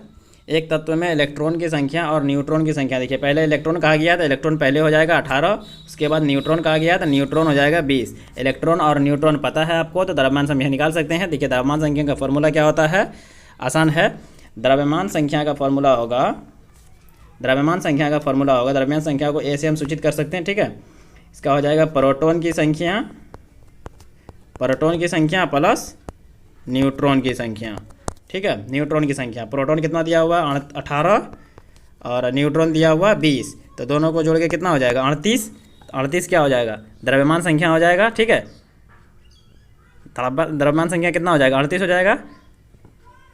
इसका करेक्ट आंसर सी सही हो जाएगा, ठीक है। 38 इसका करेक्ट आंसर है। तो चलिए अगला चलते हैं नेक्स्ट क्वेश्चन की ओर। नेक्स्ट है, निम्नलिखित में से किसे हंसाने वाला गैस या हंसाने वाली गैस कहा जाता है। देखिए आसान क्वेश्चन है, बहुत ही आसान क्वेश्चन है। अगर आपको इसका हम सूत्र बताएं तो N2O इसका सूत्र होता है, ठीक है। क्या बोलते हैं इसको बताइए, नाइट्रिक ऑक्साइड या नाइट्रस ऑक्साइड, नाइट्रोजन पेंटा ऑक्साइड या फिर नाइट्रोजन, क्या बोला जाता है इसको। देखिए आसान क्वेश्चन है, इसको बोला जाता है नाइट्रस ऑक्साइड, ठीक है। नाइट्रस ऑक्साइड इसका बिल्कुल करेक्ट आंसर हो जाएगा। बहुत ही इंपॉर्टेंट क्वेश्चन और बहुत ही सिंपल क्वेश्चन है, ठीक है, याद रखेंगे। ऑप्शन बी इसका करेक्ट हो जाएगा। चलिए अगले क्वेश्चन की ओर चलें। चलिए नेक्स्ट है क्वेश्चन नंबर 34, निम्नलिखित में से कौन सा एक तत्व नहीं है, बताइए। केमिस्ट्री में आपको इसी टाइप का क्वेश्चन मिलेगा, ठीक है। निम्नलिखित में से कौन सा एक तत्व नहीं है, क्या तत्व नहीं है, धातु, अधातु, गैस, उपधातु। तो सिंपल है, गैस जो है एक धातु नहीं है, गैस जो है यह तत्व नहीं है। तत्व ऐसे शुद्ध पदार्थ होते हैं जो केवल एक ही तरह के परमाणु से बने होते हैं, ठीक है। तत्व किसे कहते हैं, तत्व ऐसे शुद्ध पदार्थ के होते हैं जो केवल एक ही तरह के परमाणु से बने होते हैं। ये ऐसे परमाणुओं से बने होते हैं जिनमें नाभिक की संख्या, जिसमें नाभिक समान संख्या में, ठीक है, नाभिक के समान संख्या में प्रोटॉन होता है, ठीक है। नाभिक के समान संख्या में प्रोटॉन होता है। धातु, अधातु तथा उपधातु, ठीक है, ऐसे गुण प्रदर्शित करते हैं, ठीक है। जो धातु, अधातु, उपधातु इसी तरह के गुण प्रदर्शित करते हैं जो तत्व होते हैं, ठीक है। जिसके इसीलिए जबकि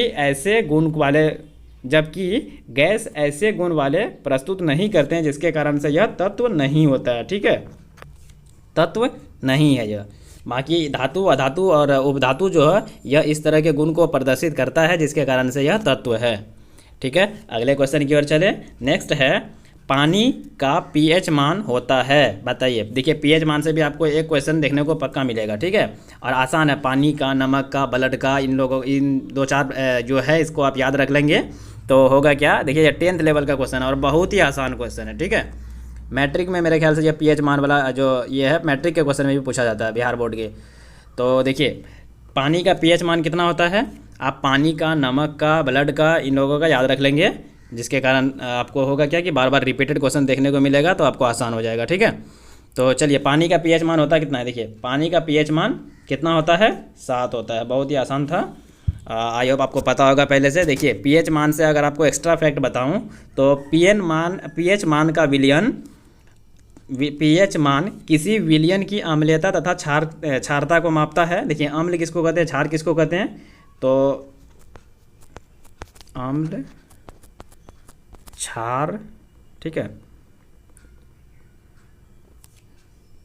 अम्ल उसे कहते हैं जो 7 से कम होते हैं, ठीक है। जिसका पीएच मान 7 से कम होता है वह अम्लीय विलयन कहलाता है, ठीक है। जबकि 7 से अधिक वाले पीएच मान वाले विलयन को क्षारीय कहते हैं, ठीक है। 7 से कम वाले को अम्लीय कहते हैं और 7 से अधिक वाले को क्षारीय कहते हैं।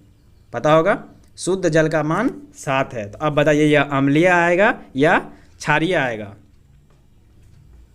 देखिए आपको क्या बताया गया है कि अम्लीय तभी होगा जब 7 से कम होगा। तो क्या पीएच मान जो है यह 7 से कम है? नहीं है, तो इसका मतलब 7 से कम नहीं है तो अम्ल तो होगा नहीं। क्षार का क्या कंडीशन है? 7 से अधिक होना चाहिए। क्या यह 7 से अधिक है? 7 से अधिक है? नहीं है। तो क्या हो जाएगा? 7 से अधिक नहीं हो जाएगा तो फिर यह क्षार भी नहीं होगा, तो फिर होगा क्या? तो असल में यह उदासीन होगा। ठीक है, यहाँ पे एक आप एक्स्ट्रा याद रखेंगे कि 7 से कम हो तो अम्लीय होगा, 7 से अधिक हो तो क्षारीय होगा, अगर 7 हो तो उदासीन होगा, जो कि पानी है। पानी का पीएच मान 7 होता है, जिसके कारण इसे उदासीन विलयन कह सकते हैं। चलिए ठीक है, अगले क्वेश्चन की ओर चलते हैं। अगला है ग्रीन हाउस गैसों का मुख्य घटक होता है। ग्रीन हाउस गैस का मुख्य घटक क्या है बताइए? तो ग्रीन हाउस गैस का मुख्य घटक क्या है? Carbon dioxide, methane, nitrous oxide, ozone, या फिर इनमें से कोई नहीं या एक से अधिक। देखिए ग्रीन हाउस जो है, ग्रीन हाउस गैस पृथ्वी के वातावरण को गर्म तथा इंफ्रारेड किरणों को पृथ्वी की सतह से बाहर नहीं जाने के प्रति उत्तरदायी है। ठीक है, प्रमुख ग्रीन गैस, ठीक है, प्रमुख ग्रीन हाउस गैस का इस प्रकार योगदान है कि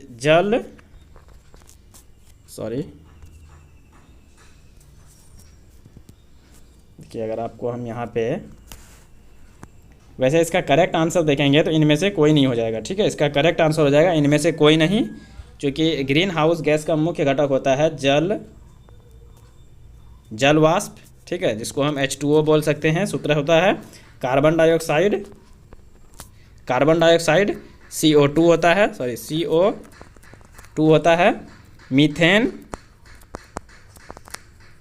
क्या होता है? मीथेन CH4, और ओजोन O3 होता है। ठीक है, यह सब जो है यह गैस का प्रमुख घटक है, घटक नहीं होता है। ठीक है, इस प्रकार का उत्तरदायी योगदान होगा तो यह गैस नहीं होगा, जिसके कारण से इनमें से कोई नहीं सही हो जाएगा इसका करेक्ट आंसर। ठीक है, नहीं इनमें से कोई नहीं, एक से अधिक होगा ये, नाइट्रस ऑक्साइड नहीं होगा, या ओजोन, मीथेन, कार्बन डाइऑक्साइड है, जिसके कारण से यह एक से अधिक हो जाएगा। ठीक है, ऑप्शन ई फिर भी सही हो जाएगा, क्योंकि एक से अधिक भी अगर आपका आंसर होता है तो ऑप्शन ई ही मारना होगा, या इनमें से कोई नहीं होगा तो फिर भी आपका ऑप्शन ई ही जाएगा। ठीक है, इनमें से एक से अधिक आपको आंसर सही है तो इनमें से एक से अधिक ऑप्शन ई सही हो जाएगा। ठीक है, चलिए अगले क्वेश्चन की ओर चलें। अगला है नेक्स्ट, ऑक्सीजन की अनुपस्थिति होती है। ऑक्सीजन की अनुपस्थिति कहाँ होती है बताइए? केरोसिन में, कांच में, मिट्टी में, सीमेंट में। ऑक्सीजन की अनुपस्थिति कहाँ होती है? तो देखिए केरोसिन में ऑक्सीजन की अनुपस्थिति होती है। केरोसिन में ऑक्सीजन की अनुपस्थिति होती है। नेफ्तीन और सोरामिक हाइड्रोकार्बन रहता है। इसका भौतिक और रासायनिक गुण इनमें उपस्थित हाइड्रोकार्बन के अनुपात को संगठन तथा क्वथनांक पर निर्भर करता है। इससे मिट्टी का तेल या केरोसिन भी कहा जाता है। ठीक है, चलिए नेक्स्ट क्वेश्चन की ओर चलते हैं। अगला है प्राकृतिक रबर किसका बहुलक है? बार बार रिपीट होने वाला क्वेश्चन है। ठीक है, इसको आप देख लेंगे, आपको आई होप पता भी होगा, 10th का क्वेश्चन है यह। मैट्रिक में भी कई बार पूछा जा चुका है प्राकृतिक रबर, या 12th में भी आता है। प्राकृतिक रबर किसका बहुलक है? तो प्राकृतिक रबर आइसोप्रीन का बहुलक है। आइसोप्रीन का बहुलक है, इसका करेक्ट आंसर आइसोप्रीन हो जाएगा। ठीक है, ऑप्शन ए सही हो जाएगा। देखिए बहुलक बहुत अधिक गुण वाले मात्रा एक कार्बनिक यौगिक होता है। यह सरल अणुओं जिन्हें मोनोमर कहा जाता है के बहुत अधिक इकाइयों के पॉलीमेराइजेशन के फलस्वरूप बनता है। प्राकृतिक रबर आइसोप्रीन का बहुलक होता है। ठीक है, जिसे CH2 डबल बॉन्ड CCH3 या single bond CH single bond ये डबल बॉन्ड CH2। ठीक है, यह होता क्या है? 2 मिथाइल 1, इसको लिखते हैं, इसका नाम हो जाएगा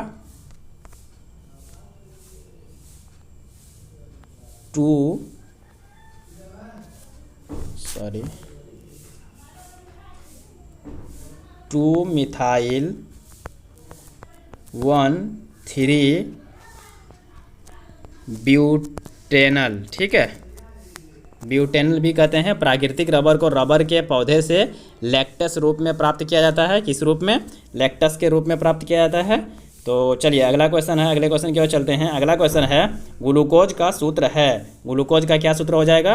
तो C6H22O11 या C6H10O5, C6H12O6, C6H6O6। Correct answer क्या हो जाएगा? देखिए बहुत आसान क्वेश्चन है, इसका भी करेक्ट आंसर हो जाएगा C6H12O6। ऑप्शन सी सही हो जाएगा।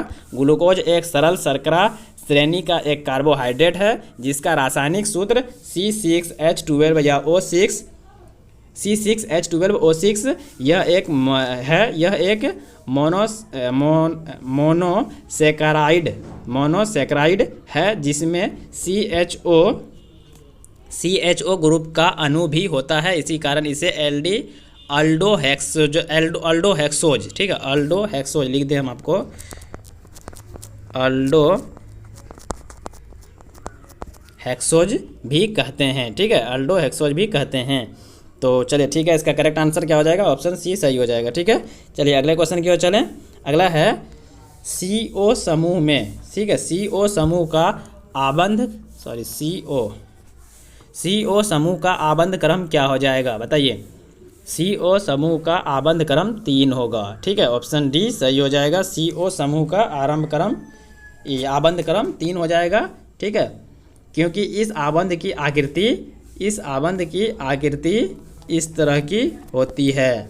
ठीक है, इस तरह की आवृत्ति होती है। इसके अंतर्गत 3 बंधों या 3 बॉन्ड का निर्माण होता है। ठीक है, तो चलिए अगले क्वेश्चन की ओर चलें। अगला है पुस्तक द ओरिजिन होगा, ओरिजिन ये नहीं होगा। ठीक है, क्वेश्चन थोड़ा सा गलत है। पुस्तक द ओरिजिन ऑफ स्पेसीज किसके द्वारा लिखी गई? देखिए साइंस का ही क्वेश्चन में आया है। पुस्तक द ओरिजिन ऑफ स्पेसीज किसके द्वारा लिखा गया है? Linnaeus, Lamarck, Mendel, Darwin. किसके द्वारा लिखा गया है? देखिए पुस्तक the origin of species Charles Darwin के द्वारा लिखा गया है, चार्ल्स डार्विन के द्वारा। ठीक है, डार्विन को एक पुरावशेष का महानतम अन्वेषक कहा जाता है। मेंडल का संबंध आनुवांशिक लक्षणों से है। लेमार्क का सिद्धांत उनकी पुस्तक फिलोसफी जूलॉजिक, ठीक है, फिलोसफी जूलॉजिक में प्रकाशित हुआ। कार्ल नियोस एक स्वीडिश वनस्पति शास्त्री थे, चिकित्सक और जीव विज्ञानी थे। ठीक है, इन्हें द्विपद नामकरण के आधुनिक अवधारणा की नींव भी रखी थी। ठीक है, कौन? Charles Darwin. चलिए अगले क्वेश्चन की ओर चलें। अगला है क्वेश्चन, शैवाल और कवक के मिलने से लाइकेन बनता है, जिसे कहते हैं, क्या कहते हैं? बताइए। शैवाल और कवक के मिलने से जो लाइकेन बनता है उसे क्या कहते हैं? पैरासाइटिज्म या म्यूट्रोलिज्म या कॉमनस्लिज्म या कॉन्वर्सन। क्या कहते हैं? शैवाल और कवक के मिलने से लाइकेन बनता है। यह इनका एक सहजीवी लक्षण है। सहजीवी के अंतर्गत दो पादप तथा जंतु बिना एक दूसरे को नुकसान पहुंचाए रहते हैं। इसे हम म्यूटलिज्म, ठीक है,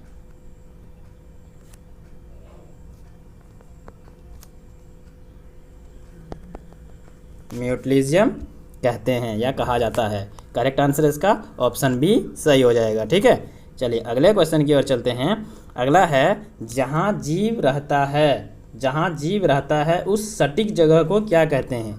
देखिए, जहाँ जीव रहता है उस सटीक जगह को क्या कहते हैं? आवास, परितंत्र, निकेत, बायोम। करेक्ट आंसर क्या हो जाएगा? जहाँ जीव रहता है उससे आवास कहते हैं। ठीक है, उससे आवास कहते हैं। क्या कहते हैं? आवास कहते हैं। ठीक है, अब निकेत की बात करें तो निकेत के अंतर्गत किसी जीव का उसके समुदाय के विशिष्ट कार्य व स्थान का आकलन किया जाता है। ठीक है, किसी क्षेत्र में कार्य करने वाले भौतिक एवं जैविक अंशों का पूर्ण योग ही परितंत्र कहलाता है। परितंत्र की बात कर रहे हैं। ठीक है, परितंत्र कौन कहलाता है? परितंत्र किसी जीव के, ठीक है, किसी क्षेत्र में कार्य करने वाले भौतिक एवं जीव अंशों का पूर्ण योगदान ही या पूर्ण योग ही परितंत्र कहलाता है। ठीक है, अब अगर बायोम की बात करें तो बायोम कुछ बड़े परितंत्र होते हैं जिसमें हम जंतु व पादप संघों का पूर्ण संगठन को पढ़ते हैं। ठीक है, इसका करेक्ट आंसर आवास हो जाएगा और बाकी ऑप्शन को मैंने डिस्कस कर दिया। चलिए अगले क्वेश्चन की ओर चलते हैं। अगला है सौर ऊर्जा एटीपी में बदलती है, तो बताइए क्या हो जाएगा इसका सही आंसर। सौर ऊर्जा जो एटीपी में बदलती है इसका माइटोकॉन्ड्रिया में बदलती है या क्लोरोप्लास्ट में बदलती है, राइबोसोम में, परऑक्सीसोम में, या इनमें से कोई नहीं। सौर ऊर्जा जो एटीपी में बदलती है वह किस में बदलती है, तो क्लोरोप्लास्ट में बदलती है। प्रकाश संश्लेषण यानी फोटोसिंथेसिस जिसको बोलते हैं, फोटोसिंथेसिस के दौरान क्लोरोप्लास्ट हरित लवक, ठीक है, क्लोरोप्लास्ट जो हरित लवक सौर ऊर्जा का अवशेषण कर एटीपी ऊर्जा में संग्रहित करता है। ठीक है, एटीपी ऊर्जा में संग्रहित करता है। क्लोरोप्लास्ट वस्तुतः पौधों का प्रमुख अंग है। ठीक है, जो कि पत्तियों के भीतर सूक्ष्म रूप से मौजूद होता है। यह पादप कोशिका का हिस्सा होता है ठीक है, तो इसका करेक्ट आंसर ये हो जाएगा। अब बात करें माइटोकॉन्ड्रिया की, तो माइटोकॉन्ड्रिया को पादप कोशिका का पावर हाउस कहते हैं। याद रखिएगा, कभी बायोलॉजी में क्वेश्चन आ जाता है कि माइटोकॉन्ड्रिया का पावर हाउस पादप कोशिका का पावर हाउस किसे कहा जाता है, तो माइटोकॉन्ड्रिया को कहा जाता है। ठीक है, यह पौधे के ऊर्जा को आपूर्ति करता है। ठीक है, क्या करता है, आपूर्ति करता है। तो चलिए अगले क्वेश्चन की ओर चलें। अगला है प्रकाश संश्लेषण का उत्पाद है। प्रकाश संश्लेषण का उत्पाद है, क्या हो जाएगा इसका प्रकाश संश्लेषण का उत्पाद, CO2 O2 ऊर्जा शर्करा। देखिए पौधे में जल, प्रकाश, पर्णहरित तथा कार्बन डाइऑक्साइड की उपस्थिति में कार्बोहाइड्रेट का निर्माण होता है जिसे प्रकाश संश्लेषण कहते हैं। ठीक है, क्या कहते हैं, प्रकाश संश्लेषण कहते हैं। किसकी उपस्थिति में, कार्बन डाइऑक्साइड की उपस्थिति में। ठीक है, प्रकाश संश्लेषण के लिए आवश्यक जल पौधों की जड़ों के द्वारा अवशोषित किया जाता है। इस प्रकार संश्लेषण के दौरान निकलने वाली गैस जो होती है, ठीक है, निकलने वाली गैस, इसी को हम ऑक्सीजन, निकलने वाली जो ऑक्सीजन होता है, ऑक्सीजन, इसी जल को हम अपघटन प्राप्त करते हैं। किससे, इसी जल से हम अपघटन प्राप्त करते हैं। इसका करेक्ट आंसर ऑप्शन बी सही हो जाएगा, ऑक्सीजन।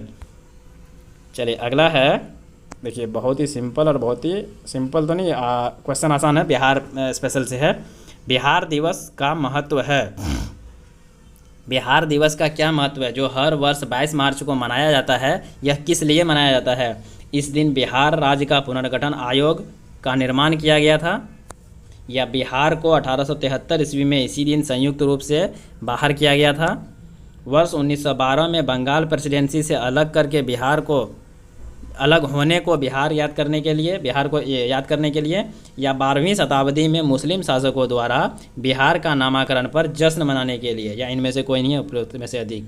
देखिए आसान क्वेश्चन है, बताइए, आपको पता होगा बिहार स्पेशल का क्वेश्चन है, किस लिए बिहार को हर वर्ष जो बिहार में बिहार दिवस 22 मार्च को मनाते हैं, यह किस चीज़ के उपरोक्त में या किस चीज़ के लिए इसे मनाया जाता है। इसका करेक्ट आंसर हो जाएगा ऑप्शन सी सही हो जाएगा। ठीक है, देखिए हुआ क्या था कि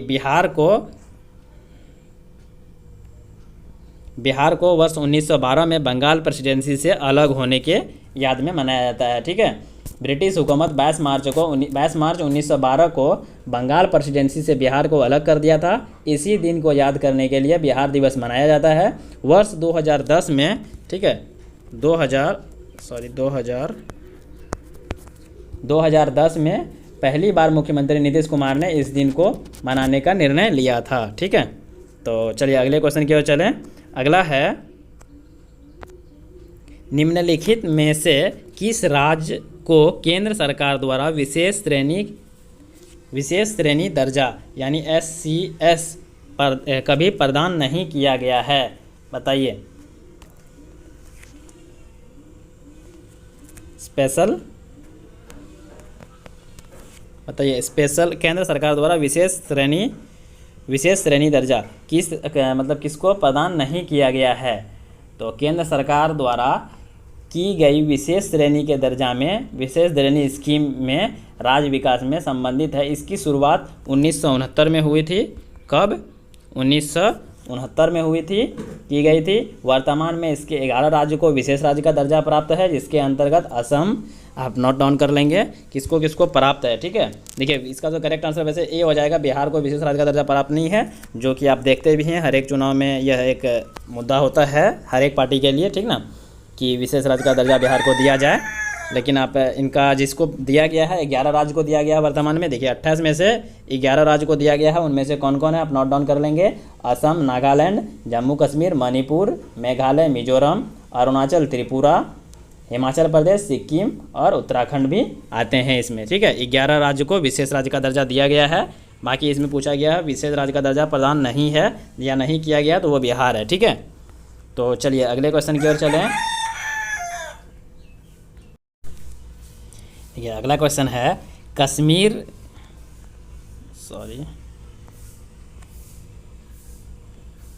कश्मीर घाटी के अंतिम मुस्लिम शासक यूसुफ शाह चक्र है, जिन्हें मुगल सम्राट अकबर द्वारा बिहार में निर्वासित कर दिया गया था, वह दफन है कहाँ है बताइए। पाटलिपुत्र में, राजगीर में, मुंगेर में, नालंदा में। आपका एक ऑप्शन नहीं दिख रहा होगा, ऑप्शन ई है, इनमें से कोई नहीं या एक से अधिक। बताइए क्या हो जाएगा, कहाँ है वो जो मतलब कश्मीर घाटी के जो अंतिम मुस्लिम शासक थे यूसुफ शाह, उसे जो अकबर द्वारा, मुगल सम्राट अकबर द्वारा बिहार में निर्वासित कर दिया गया था, उनकी वह दफन कहाँ हुए थे। पाटलिपुत्र में, राजगीर में, मुंगेर में, नालंदा में। करेक्ट आंसर हो जाएगा यूसुफ शाह जो है नालंदा में है, ठीक है। ऑप्शन डी इसका सही हो जाएगा, ठीक है। नालंदा में यूसुफ शाह चक कश्मीर के अंतिम मुगल शासक थे, यह आपको मैंने क्वेश्चन में ही बता दिया। यह अली शाह के वंशज थे, किसके, अली शाह के वंशज थे। इसने कश्मीर में 1579 से 1500, आपको डेट याद रखना वैसे ज़रूरी नहीं है लेकिन बता दें, 1579 से 1586 तक शासन किया था, ठीक है। चक शासन धार्मिक तौर पर शिया तथा सुन्नी में बटे हुए थे। इसकी जो है अकबर से 2 बार लड़ाई हुई थी। अंतिम लड़ाई में अकबर ने इसे नालंदा निर्वासित कर दिया था। यह नालंदा विस्वाक में दफन है, ठीक है। नालंदा इसका करेक्ट आंसर हो जाएगा। तो चलिए अगले क्वेश्चन, नेक्स्ट क्वेश्चन की ओर चलते हैं।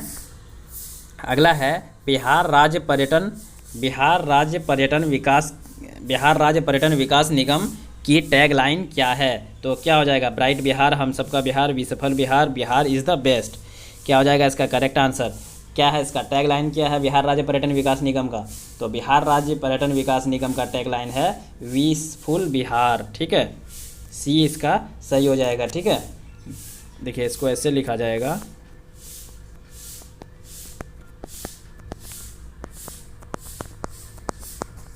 बिल्सफुल बिहार, ठीक है। बिहार राज्य पर्यटन विकास निगम बिहार सरकार का अंतर्गत एक एजेंसी है जो पर्यटन की ढांचागत तथा अन्य आवश्यकताओं को पूरा करता है। इसकी स्थापना 1960 में हुई थी। कब हुई थी इसकी स्थापना? 1960 में हुई थी। बिहार राज्य पर्यटन विकास निगम की टैगलाइन ब्लिसफुल बिहार है। क्या है? ब्लिसफुल बिहार।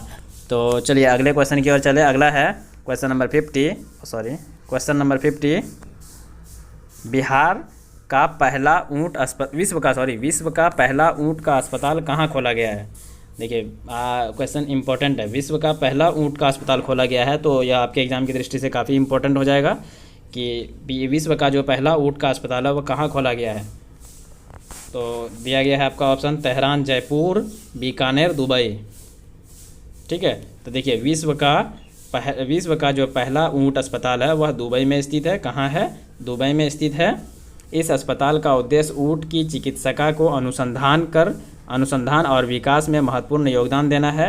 ऊँट संयुक्त अरब अमीरात की विरासत का एक अभिन्न हिस्सा है, ठीक है। देखिए इसको आप ऐसे भी काट सकते थे, तेहरान नहीं होगा, तेहरान में ऊँट है नहीं, ठीक है। जयपुर तो खैर इसको वैसे भी कट जाता, फर्स्ट टाइम जयपुर ही काट सकते थे आप। दुबई में शेख लोगों के पास ऊँट होता है, तो इनसे भी आप आइडिया लगा सकते हैं। इस्लामिक कंट्री में सऊदी या फिर दुबई, यहाँ पे ऊँट ज़्यादा है, ठीक है। तो अगर ऑप्शन में अगर आपको सऊदी भी रहता तो फिर आपको दिक्कत हो जाता, लेकिन यहाँ पे दुबई है, बिल्कुल आसान है। इसको आप ऑप्शन से भी एलिमिनेट कर सकते थे, ठीक है। चलिए अगले क्वेश्चन की ओर चलें। मुकुंद पद्मानंद भन के बाद समाचार पत्र द हिंदू के संपादक कौन थे? बताइए। मुकुंद पद्मानंद के बाद समाचार पत्र जो था द हिंदू, इसके संपादक कौन थे? ऑप्शन है आपका एन राम, ऑप्शन है एन राम, या सिद्धार्थ वरदराजन, सुरेश नामबंद, मालिनी पार्थशास्त्री। तो इसका करेक्ट आंसर क्या हो जाएगा? देखिए, द हिंदू एक भारतीय वामपंथी अंग्रेजी भाषा का दैनिक समाचार पत्र है, ठीक है, अभी भी है, जिसका साम्यवादी द हिंदू ग्रुप के पास है। इसका मुख्यालय चेन्नई में है, याद रखेंगे, इसका मुख्यालय चेन्नई में है। वर्ष 1878 में इसकी शुरुआत की गई थी, साप्ताहिक रूप से शुरुआत की गई थी जब हुआ था। यह 1889 में जाकर के 1889 में जाकर के यह दैनिक रूप से बन गया था। मुकुंद पद्मानंद के बाद संपादक इसके थे सुरेश नामबंद। सुरेश नामबंद इसका सही आंसर हो जाएगा। सुरेश नामबंद इसका करेक्ट आंसर है। तो चलिए अगले क्वेश्चन की ओर चलते हैं।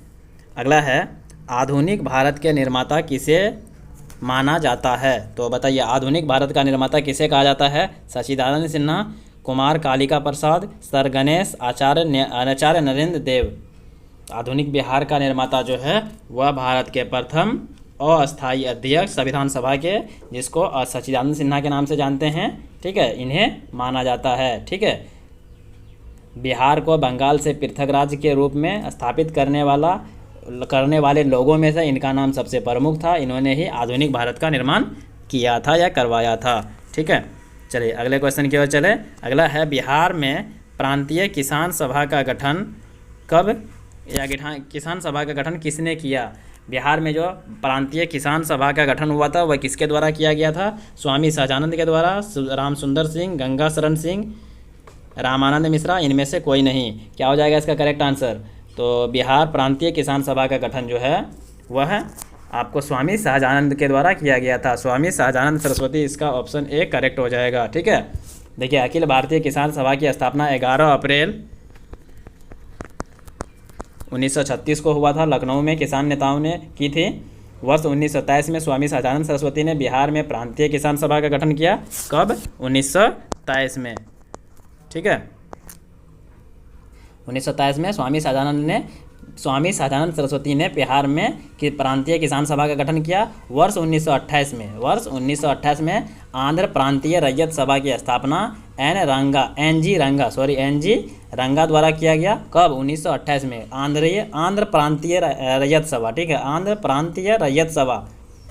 उड़ीसा में मालती चौधरी ने उत्कल प्रांतीय किसान सभा की स्थापना की। इसी को अलग अलग नाम से अलग अलग आदमियों ने अलग अलग जगह में अलग अलग वर्षों में स्थापना किया। ठीक है, तो आपको बिहार के लेकर के बिहार पीसीएस में खड़ करके बिहार के पूछा जाता है, तो बिहार में स्वामी सहजानंद सरस्वती 1923 में किया गया था, आप याद रखेंगे। चलिए अगले क्वेश्चन की ओर चलते हैं। अगला है, डच कंपनी, ठीक है, आपको पता होगा बिहार में ब्रिटिश सरकार का यह पहला कंपनी था जो भारत में व्यापार करने के लिए आया था। डच ईस्ट इंडिया कंपनी कब आया था? सबसे पहले तो पुर्तगाली आए थे, उसके बाद अंग्रेज, उसके बाद डच, उसके बाद फ्रांसीसी आया था। ठीक है, तो फिर डच ईस्ट इंडिया कंपनी के बारे में बताना है कि डच ईस्ट इंडिया कंपनी ने किस वर्ष अपनी फैक्ट्री पटना में स्थापित की थी। ठीक है, बिहार स्पेशल का क्वेश्चन है, पटना में स्थापित कब की थी बताइए। करेक्ट आंसर क्या हो जाएगा? 1632 में। 1632 ईस्वी में पटना कॉलेज के उत्तरी इमारत जो है वह डच फैक्ट्री की स्थापना की थी। वहीं पे इनके यहाँ से मुख्य रुचि चीनी, सोरा, सूती वस्त्र, अफीम आदि में व्यापार था। सोरे के एकाधिकार को लेकर फ्रांस, डच तथा अंग्रेजों में विवाद होते रहते थे। ठीक है, 1759 में वेदरा का युद्ध होता है। वेदरा का युद्ध, यह भी बहुत फेमस युद्ध है, आपको पता होगा, क्वेश्चन पूछा जाता है इनसे। वेदरा का युद्ध कब हुआ था? 1759 में हुआ था। किसके बीच में हुआ था? डच और अंग्रेज के बीच में हुआ था। किसके बीच? डच और अंग्रेज के बीच में हुआ था। इसमें हारा कौन था? तो डच अंग्रेजों द्वारा पराजित कर दिए गए थे। ठीक है, डच हार चुका था अंग्रेज से उनका अस्तित्व भी लगभग डच का यहीं पे समाप्त भी हो गया था। कब? 1759 ईस्वी में। ठीक है, चलिए अगले क्वेश्चन की ओर चलें। नेक्स्ट है, बिहार में स्वराज दल का गठन किसने किया? बिहार में स्वराज दल का गठन किसने किया था? श्री कृष्ण सिंह, रामलाल सिंह, बंकिम चंद्र चटर्जी, सचिंद्र नाथ शिलान्यास। बिहार में स्वराज दल का गठन एक से अधिक हो जाएगा इसमें। ठीक है, इनमें से कोई नहीं या एक से अधिक सही हो जाएगा। ऑप्शन ई सही है। वर्ष 1922 में जब कांग्रेस का 38वां अधिवेशन हो रहा था, ठीक है, वर्ष 1922 में कांग्रेस का 38वां अधिवेशन बिहार के गया जिला में हो रहा था। तो इस अधिवेशन में कांग्रेस के एक नए दल स्वराज दल की स्थापना वर्ष 1927 में हुई थी। ठीक है, 1927 में मोतीलाल नेहरू और चित्तरंजन दास, ठीक है, मोतीलाल नेहरू और चित्तरंजन दास द्वारा किया गया था। देखिए इनमें से कोई नहीं इसका करेक्ट आंसर हो जाएगा, इसमें से आपको ऑप्शन में कोई नहीं है, ना मोतीलाल नेहरू है ना चित्तरंजन दास है। ठीक है, चित्तरंजन दास द्वारा किया गया था या की गई थी। फरवरी 1927 में ही स्वराज दल की बिहार शाखा का गठन किया गया, जिसमें श्री नारायण प्रसाद बिहार के स्वराज पार्टी के प्रथम अध्यक्ष थे। श्री नारायण प्रसाद बिहार के स्वराज पार्टी के प्रथम अध्यक्ष थे तथा अब्दुल बारी जो थे वह प्रथम सचिव बनाए गए थे। ठीक है, चलिए अगला क्वेश्चन की ओर चलें। नेक्स्ट है, अपने शिलालेखों में अशोक सामान्यतः किस नाम से जाने जाते हैं? बताइए। चक्रवर्ती, प्रियदर्शी, धर्मदेव, धर्मकीर्ति। आसान क्वेश्चन है, अशोक से रिलेटेड है। अगर आप एंशियंट हिस्ट्री पढ़े होंगे तो उनमें अशोक के लेकर के यह बताया गया है कि अपने शिलालेख जो थे उस अभी अशोक का, उसमें सामान्यतः वह किस नाम से जाने जाते थे? तो वह प्रियदर्शी नाम से जाने जाते थे। किस नाम से? प्रियदर्शी नाम से जाने जाते थे। इसका शिलालेख जो था वह मास्की, गुर्जरा, नेत्तूर तथा उद्गोलन था। ठीक है, अशोक की सर्वाधिक प्रचलित उपाधि जो थे वह देव नाम प्रियदर्शी राजा थी। उसका नाम उल्लेख उसके नामों का उल्लेख 4 लघु शिलालेखों में है। किस किस में? जैसे हमको बताया मैंने आपको,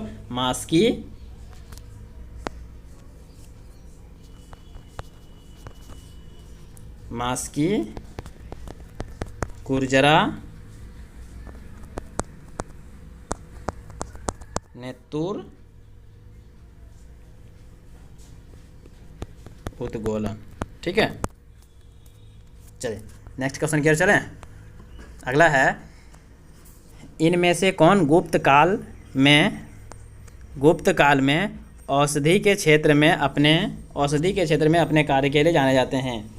गुप्त काल के टाइम औषधि के क्षेत्र में कौन अपने काल के लिए जाने जाते हैं? तो गुप्त काल में औषधि के क्षेत्र में कार्य करने वाले विद्वान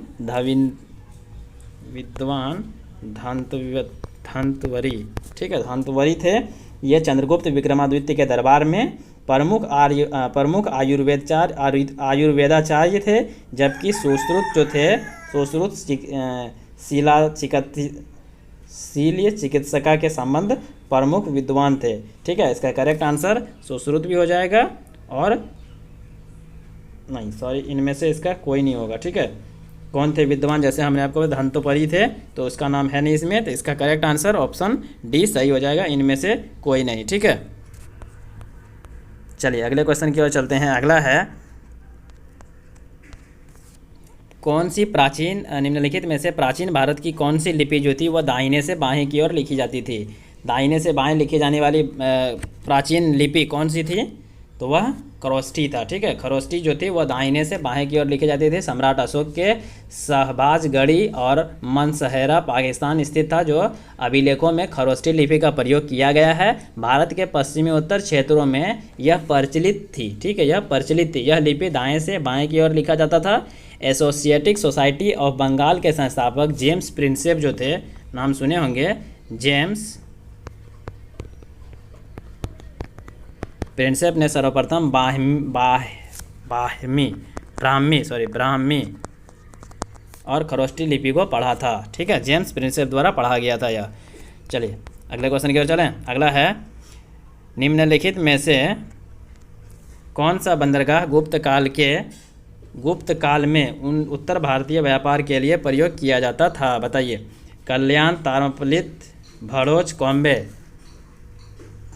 तो इसका करेक्ट आंसर हो जाएगा तारमपलित। ठीक है, गुप्त काल में दक्षिण एशिया तथा दक्षिण पूर्व एशिया से व्यापार के लिए तारमपलित, पलूरा तथा घंटासाला बंदरगाह का प्रयोग किया जाता था। इसका करेक्ट आंसर तारमपली सही हो जाएगा। ठीक है, चलिए नेक्स्ट क्वेश्चन की ओर चलते हैं। मुगल चित्रकला किसके नेतृत्व में अपने शीर्ष पर था?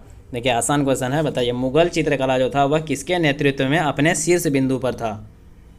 तो आपको पता होगा, मुगल काल में जो थी जहांगीर जो था, इसको चित्रकला बहुत ही पसंद था। जहांगीर के काल में मुग़ल चित्रकला को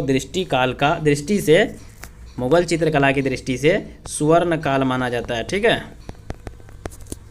जहांगीर के काल को मुग़ल चित्रकला की दृष्टि से स्वर्ण काल माना जाता है। जहांगीर ने हेरात के उत्प्रवासी अक्रीजा के नेतृत्व में आगरा में एक चित्रकला की स्थापना की। जहांगीर के समय चित्रकारी में जो नए प्रयोग हुए वे इस प्रकार हैं कि जहांगीर कालीन चित्रकला ईरानी प्रभाव से मुक्त चित्रों की यथार्था पहले से अधिक होशियो या मोरक्को, जिसका पुराना नाम है मोरक्को, चैत्रसाली आदि की शुरुआत की थी इन्होंने। ठीक है, तजुके जो था, तजुके जहांगीर में वह लिखता है कि यदि किसी चित्र को मेरे समीप लाया जाता है, तजुके एक पुस्तक का नाम है, उसमें जहांगीर लिखता है कि यदि किसी चित्र को मेरे समीप लाया जाए तो मैं उसे देखकर बता सकता हूँ कि यह किस चित्रकार की कीर्ति है।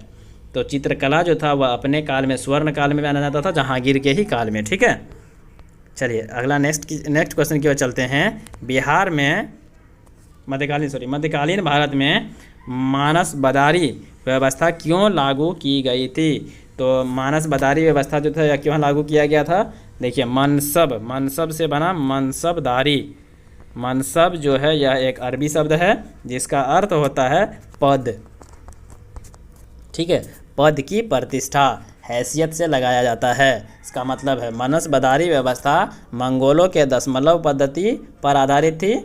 अकबर ने इस व्यवस्था को अपने शासनकाल में 11वें वर्ष से 15वें वर्ष के बीच लागू किया। सम्राट अकबर ने मनसबदारी व्यवस्था को सैन्य व्यवस्था तथा नागरिक प्रशासन के कुशलता के संचालित करने के लिए बनाया था। तो इसका करेक्ट आंसर क्या हो जाएगा? सैन्य व्यवस्था, जैसा कि हमने आपको बताया, सैनिकों की सुगमता के लिए, सैनिकों की सुगमता से भर्ती के लिए बनाया था। चलिए अगला है, अष्टप्रधान का गठन किसने किया? अष्टप्रधान का गठन किसने किया? तो अष्टप्रधान का गठन शिवाजी द्वारा किया गया था। इसका करेक्ट आंसर शिवाजी हो जाएगा।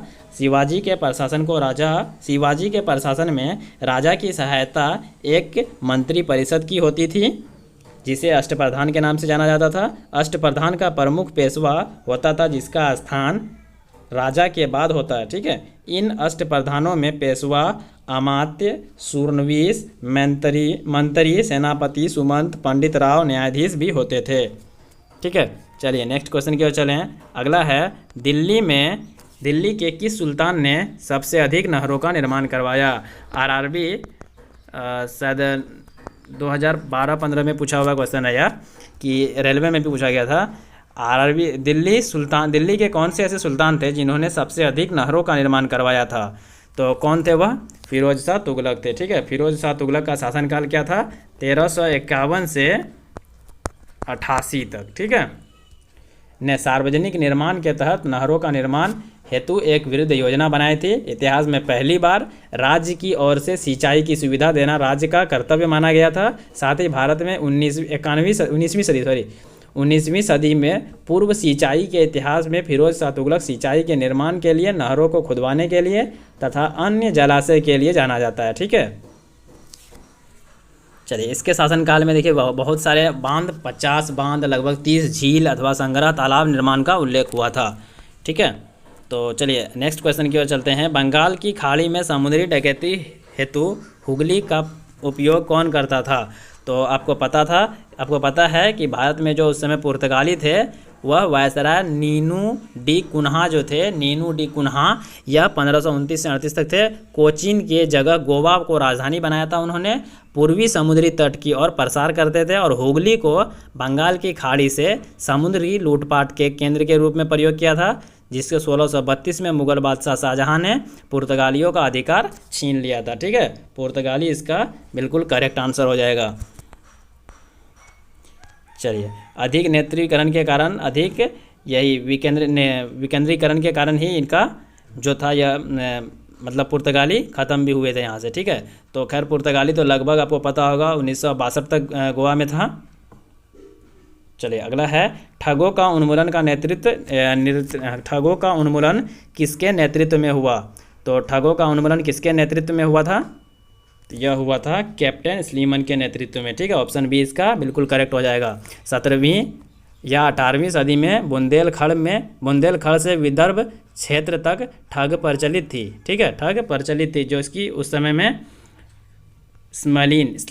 कैप्टन स्लीमन था। ठीक है, उसके नेतृत्व में तैयार किया गया था।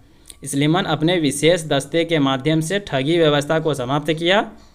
ठीक है, ठगी व्यवस्था को समाप्त किया। ठगी को समापन governor general Lord William Bentinck के कार्यकाल में संपन्न किया गया था। ठीक है, चलिए नेक्स्ट है अफगानिस्तान।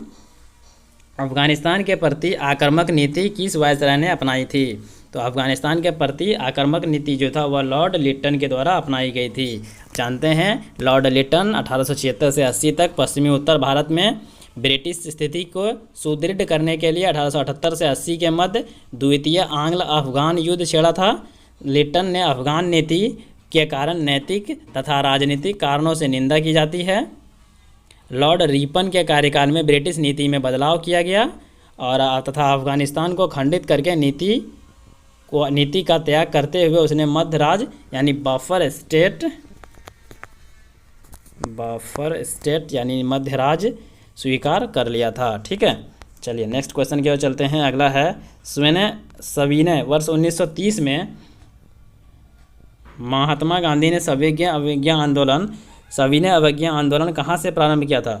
बताइए, महात्मा गांधी जो थे वह वर्ष 1930 में सविनय अवज्ञा आंदोलन छेड़ा था। वह कहाँ से किया गया था शुरुआत? तो यह शुरुआत किया गया था साबरमती से। ठीक है, देखिए आपको पता होगा साबरमती आश्रम भी अहमदाबाद में है। साबरमती आश्रम से ही गांधी जी ने अपने 78 अनुयायियों के साथ, कभी कभी डेटा भी पूछ लिया जाएगा डायरेक्ट आपको, कितने अनुयायियों के साथ? तो 78 अनुयायियों के साथ दांडी मार्च की शुरुआत की थी।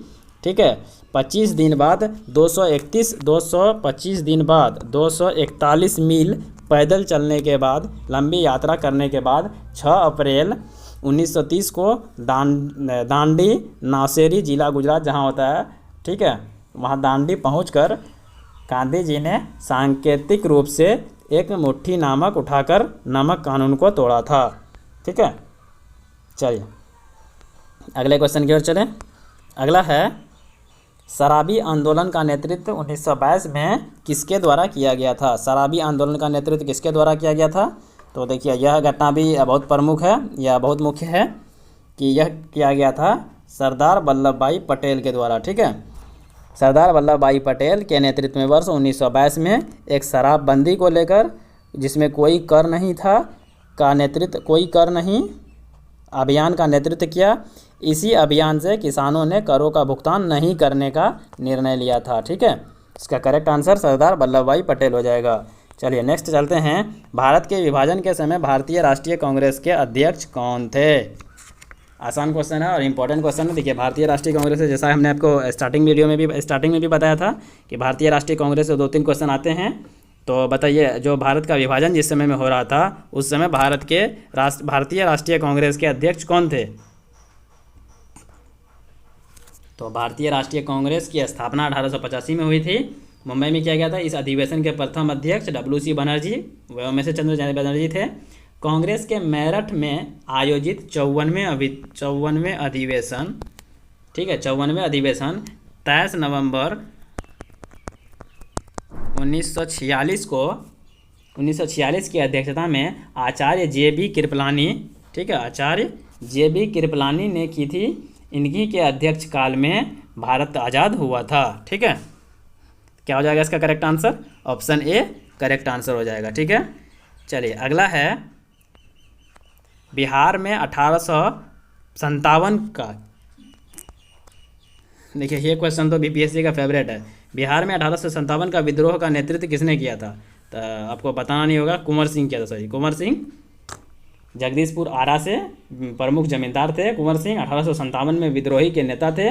ठीक है, कुंवर सिंह को अदम्य साहस, वीरता जैसे सेनानायक जैसे आदर्श गुणों के कारण बिहार का सिंह भी कहा जाता है। ठीक है, बिहार का सिंह भी कहा जाता है। चलिए अगला है असहयोग आंदोलन के दौरान बिहार में कृषकों का नेतृत्व कौन किया था? तो असहयोग आंदोलन के दौरान बिहार में कृषकों का नेतृत्व कौन किया था? तो यह किया था स्वामी विद्यानंद। ठीक है, गांधी जी के चंपारण सत्याग्रह से अधिक प्रभावित हुए थे ये। उन्होंने असहयोग आंदोलन के दौरान वर्ष 1920-22 में किसानों का समर्थन दरभंगा से महाराज दरभंगा के विरुद्ध आंदोलन किया था। दरभंगा राज द्वारा किसानों के कई प्रकार के सहायता प्रदान की। स्वामी सहजानंद का आंदोलन कमज़ोर पड़ गया था। ठीक है, कई बार हुआ, कई प्रकार की सहायता प्रदान करने पर भी स्वामी विद्यानंद का आंदोलन कमज़ोर पड़ गया था। तो इसका देखिए, आपको पूछा गया कृषकों का नेतृत्व कौन किया था, तो स्वामी सहजानंद किया था। ठीक है, एक्स्ट्रा फैक्ट हम जो बता रहे हैं, जो आपको लगे इंपॉर्टेंट है वो नोट डाउन कर लेंगे, जो नहीं लगे उसे छोड़ सकते हैं। ठीक है, चलिए अगला है, निम्नलिखित में से कौन सा जिला सबसे अधिक पतझड़ वाले वन से घिरा है। कौन पतझड़ वाले वन से घिरा है, तो इसका सही आंसर हो जाएगा पश्चिमी चंपारण। क्या हो जाएगा, पश्चिमी चंपारण वन से घिरा है। 70% पश्चिमी चंपारण का कुल वन का 70% वन जो है वह वन से घिरा हुआ है। ठीक है, चलिए नेक्स्ट क्वेश्चन की ओर चले। बिहार के पश्चिमी जिले जो हैं वो पश्चिम चंपारण जिला जो वह सबसे अधिक वन पतझड़ से घिरा हुआ है। बिहार के किस जिले में गंगा नदी सबसे लंबी है। देखिए आसान क्वेश्चन है, बिहार के किस जिले में सबसे अधिक लंबा नदी है, सबसे अधिक नहीं सबसे लंबी गंगा नदी है, पटना में है। ठीक है, पटना सा जिला है जिसमें गंगा नदी सबसे अधिक लंबी है। ठीक है, बिहार के पटना जिले में गंगा सबसे अधिक लंबी है। इसका उद्गम जो है उत्तराखंड के केदारनाथ चोटी से होता है, आपको पता होगा। साथ स्थित गंगोत्री पास गोमुख हिमानी से होता है। चौसा के निकट यह बिहार में, चौसा उत्तर प्रदेश, चौसा के निकट यह बिहार में मैदानी भाग में प्रवेश करता है। और इस नदी की टोटल कुल लंबाई की बात करें तो वह 2500 किलोमीटर है। ठीक है, सॉरी 25,000 किलोमीटर है, नहीं 2500, ठीक है 2500 किलोमीटर है, जिसमें 445 किलोमीटर जो है ना वह बिहार में है। ठीक है, 445 किलोमीटर ओनली बिहार में है। बिहार के इसका कुल अपवाह क्षेत्र जो है वह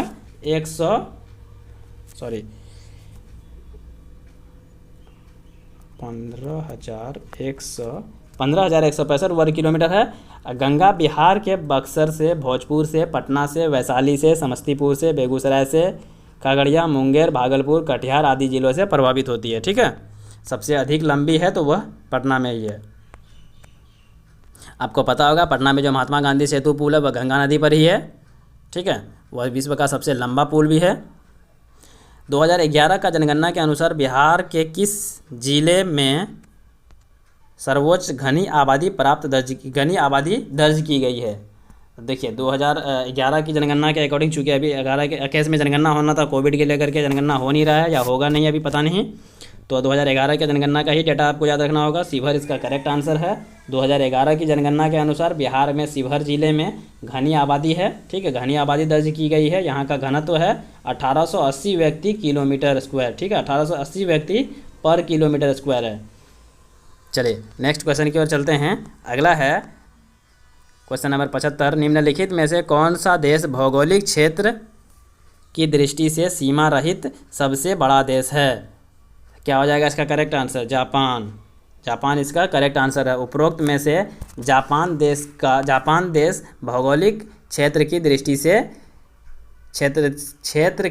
से सीमा रहित सबसे बड़ा देश है, तो जापान है। ठीक है, देखिए वैसे अगर मतलब क्षेत्रफल की बात करें, क्षेत्रफल में रूस सबसे बड़ा है, जानते होंगे, लेकिन यहाँ पे पूछा गया आपको कि भौगोलिक क्षेत्र की दृष्टि से सीमा रहित देश में सबसे बड़ा देश, तो वह जापान हो जाएगा। ठीक है, चलिए नेक्स्ट क्वेश्चन की ओर चलते हैं। अगला है सर्वाधिक उत्तरी अक्षांशीय लंबाई वाला सीमा वाला देश। सर्वाधिक सबसे अधिक उत्तरी दक्षिणी अक्षांशीय लंबाई वाला सीमा वाला देश कौन हो जाएगा, इसका करेक्ट आंसर हो जाएगा चिली। ठीक है, चिली जो है सर्वाधिक उत्तरी दक्षिणी अक्षांशीय लंबाई वाला सीमा देश है। ठीक है, इसकी राजधानी कहाँ है, तो इसकी राजधानी है सैंटियागो। ठीक है, सैंटियागो इसकी राजधानी है। ठीक है, उत्तर से दक्षिण की लंबाई इसकी है 2647 मील। चलिए नेक्स्ट क्वेश्चन की ओर चलते हैं। अगला है निम्नलिखित में से किस देश में सबसे अधिक संख्या द्वीप है। तो कौन सा ऐसा देश है जहां सबसे अधिक संख्या द्वीप है, सबसे अधिक संख्या में द्वीप है, तो वह है इंडोनेशिया में। ठीक है, इंडोनेशिया में सबसे अधिक संख्या द्वीप है। ठीक है, यहाँ पाए जाने वाले लगभग द्वीप की संख्या अगर बताएं तो 17,500 द्वीप है यहाँ पे। ठीक है, 17,000 500 द्वीप है। मालदीव की बात करें तो मालदीव में 1200 द्वीप है। देखिए इसमें भी द्वीप है, ऐसी बात नहीं, यहाँ पे 1200 है, मालदीव में 1200 है, फिलीपींस में 7000 है, ठीक है, फिलीपींस में 7000 है, इंडोनेशिया में ज़्यादा है, सबसे ज़्यादा इंडोनेशिया में है, ठीक है। चलिए नेक्स्ट क्वेश्चन की ओर चलते हैं। निम्नलिखित में से कौन सा देश का विश्व के देश का कौन सा सबसे अधिक केसर उत्पादन करने वाला, देखिए विश्व की बात आया है तो विश्व में सबसे अधिक केसर उत्पादन कौन करता है, विश्व में सबसे अधिक केसर का उत्पादन कौन करता है, तो ईरान इसका करेक्ट आंसर हो जाएगा, ठीक है। विश्व में सबसे अधिक उत्पादन करने वाला अगर केसर है कोई तो वह ईरान है, ठीक है। केसर का कुल उत्पादन लगभग 80% जो है वह स्पेन के बाद स्थान आता है, ठीक है। देखिए ईरान विश्व का सबसे अधिक केसर उत्पादन करने वाला देश है, इसके बाद स्पेन आता है, ठीक है, ईरान के बाद स्पेन आता है, स्पेन 2 नंबर में आएगा, ठीक है। विश्व में केसर उत्पादन करने वाला राज्य अगर बता दें आपको तो देखिए राज्य है वहाँ पे Japan, France, Bharat, Italy, Greece, Germany, रूस, ऑस्ट्रेलिया, चीन तथा स्विट्ज़रलैंड भी है, ठीक है। केसर का वानस्पतिक नाम क्या है, बताइए, केसर का वानस्पतिक नाम क्या है,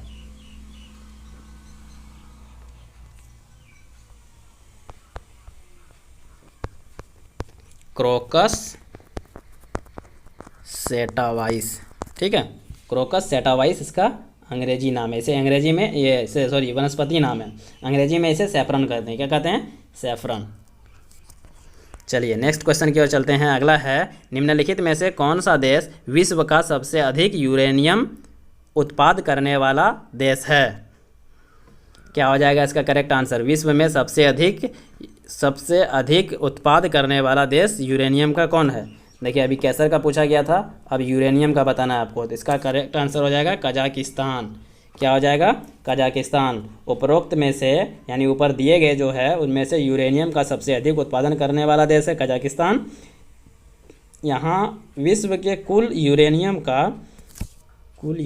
उत्पादन का 23,800 टन जो है 23,800 टन प्रति वर्ष किया जाता है, ठीक है, जो कि सकल वैश्विक उत्पादन में 39.3% कजाकिस्तान, कनाडा तथा ऑस्ट्रेलिया मिलकर विश्व के कुल यूरेनियम उत्पादन 70% करता है, ठीक है।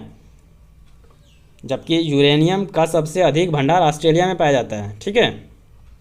तो यहाँ पे आपको पूछा गया है यूरेनियम का सबसे अधिक उत्पादन करने वाला देश कौन है, तो वह है कजाकिस्तान। चलिए नेक्स्ट क्वेश्चन की ओर चलते हैं। अगला है क्वेश्चन नंबर 80। कन्याकुमारी से सटी पहाड़ियाँ है, कौन सा पहाड़ियाँ कन्याकुमारी से सटी हुई है, तो यह हो जाएगा कार्डेम पहाड़ियाँ, ठीक है, कार्डेमम पहाड़ियाँ कन्याकुमारी से सटी हुई पहाड़ियाँ है, ठीक है। यह केरल राज्य व तमिलनाडु राज्य में विस्तृत है, कहाँ है, केरल और तमिलनाडु में, ठीक है। अगला चलते हैं। निम्नलिखित में से गंगा नदी का भाग कौन सी उपनदी है, निम्नलिखित में से गंगा नदी घाटी का भाग कौन सा उपनदी है, तो गंगा नदी घाटी का भाग कौन सा उपनदी है, तो उत्तरी कोयल करेक्ट आंसर हो जाएगा, ठीक है। उत्तरी कोयल गंगा नदी घाटी का हिस्सा है। यह गंगा की सहायक नदी सोन की सहायक नदी है। सोन नदी आपको पता होगा, सोन की सहायक नदी है, गंगा की सहायक नदी सोन की सहायक नदी है। और इस प्रकार गंगा जल जो है वह समरन क्षेत्र का हिस्सा है। उत्तर कोयल जो है वह नदी, उत्तर कोयल नदी रांची के पठार से निकलकर उत्तर की ओर प्रभावित होती है, ठीक है, जो कि सोन नदी में मिलती है। चलिए अगला है क्वेश्चन नंबर 82 निम्नलिखित में से किस पहाड़ी पर चाय बागान नहीं है, बताइए, किस पहाड़ी पर चाय बागान नहीं है। देखिए नीलगिरी, दार्जिलिंग, इस सब पे चाय बागान है, आप जानते हैं, कानन देवन पर है, गिरनार पर नहीं है सही, ठीक है। गिरनार की पहाड़ी पर चाय का बागान नहीं है। यह पहाड़ी गुजरात के दार्जिलिंग पहाड़ियों पर चाय की खेती की जाती है। यह पहाड़ी गुजरात राज्य के जूनागढ़ जिले में है, ठीक है, गुजरात राज्य के जूनागढ़ जिला है, वहाँ पे है यह पहाड़ी गिरनार, ठीक है। जबकि हम कानन देवन, नीलगिरी तथा दार्जिलिंग पहाड़ियों की बात करें तो यहाँ चाय की ही खेती होती है, ठीक है। चलिए अगला है, देखिए आपको बता दें कर्नाटक, केरल, ठीक है, और पश्चिम बंगाल, इन सब जगह, तमिलनाडु, यहाँ पे चाय का ये है उत्पादन है। ठीक है, चलिए अगला है, भारत के किस राज्य में सर्वाधिक क्षेत्र घने में पतझड़ वाले जंगल से घिरा है? भारत के किस राज्य में सर्वाधिक क्षेत्र के घने पतझड़ वाले जंगल से घिरा है? तो क्या हो जाएगा इसका करेक्ट आंसर? ये मध्य प्रदेश हो जाएगा। ठीक है, देखिए बिहार की बात किए तो शिवहर जिला था पतझड़ वाला। ठीक है, अगर राज्य की बात करें तो मध्य प्रदेश का करेक्ट आंसर हो जाएगा। आपको पता है मध्य प्रदेश भारत के मध्य प्रदेश राज्य सर्वाधिक घने पतझड़ वाले जंगल से घिरा है। भारत में वन की स्थिति 2017 के रिपोर्ट के अनुसार बात करें तो यहाँ पे 77,414 वर्ग किलोमीटर का मतलब वन आवरण का क्षेत्रफल है। कितना? 77,414 किलोमीटर का। ठीक है, चलिए अगला क्वेश्चन की ओर चलते हैं। किस निम्नलिखित में से किस क्षेत्र में परवाल भित्ति नहीं पाई जाती है?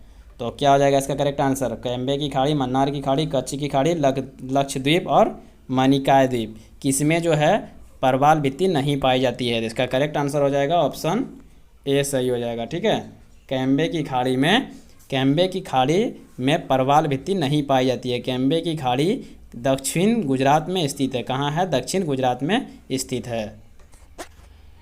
चलिए अगला है, 2011 की जनगणना के अनुसार किस धार्मिक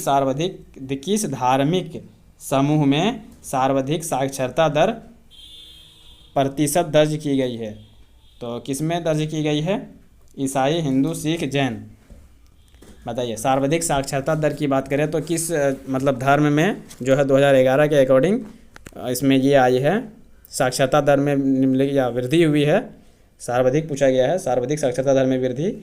तो क्या हो जाएगा इसका करेक्ट आंसर? इसका करेक्ट आंसर हो जाएगा जैन। ठीक है, 2011 के जनगणना के अकॉर्डिंग जैन धर्म में सबसे अधिक साक्षरता दर अधिक हुआ है। ठीक है, साक्षरता दर की बात करें तो 94.9% साक्षरता दर है इसका। ठीक है, 2011 के अकॉर्डिंग। उसके बाद आता है ईसाई। ठीक है, उसके बाद ईसाई जिसमें 84% आता है। बौद्ध उसके बाद आता है 81%। उसके बाद सिख आता है 75%। ठीक है, चलिए अगला है,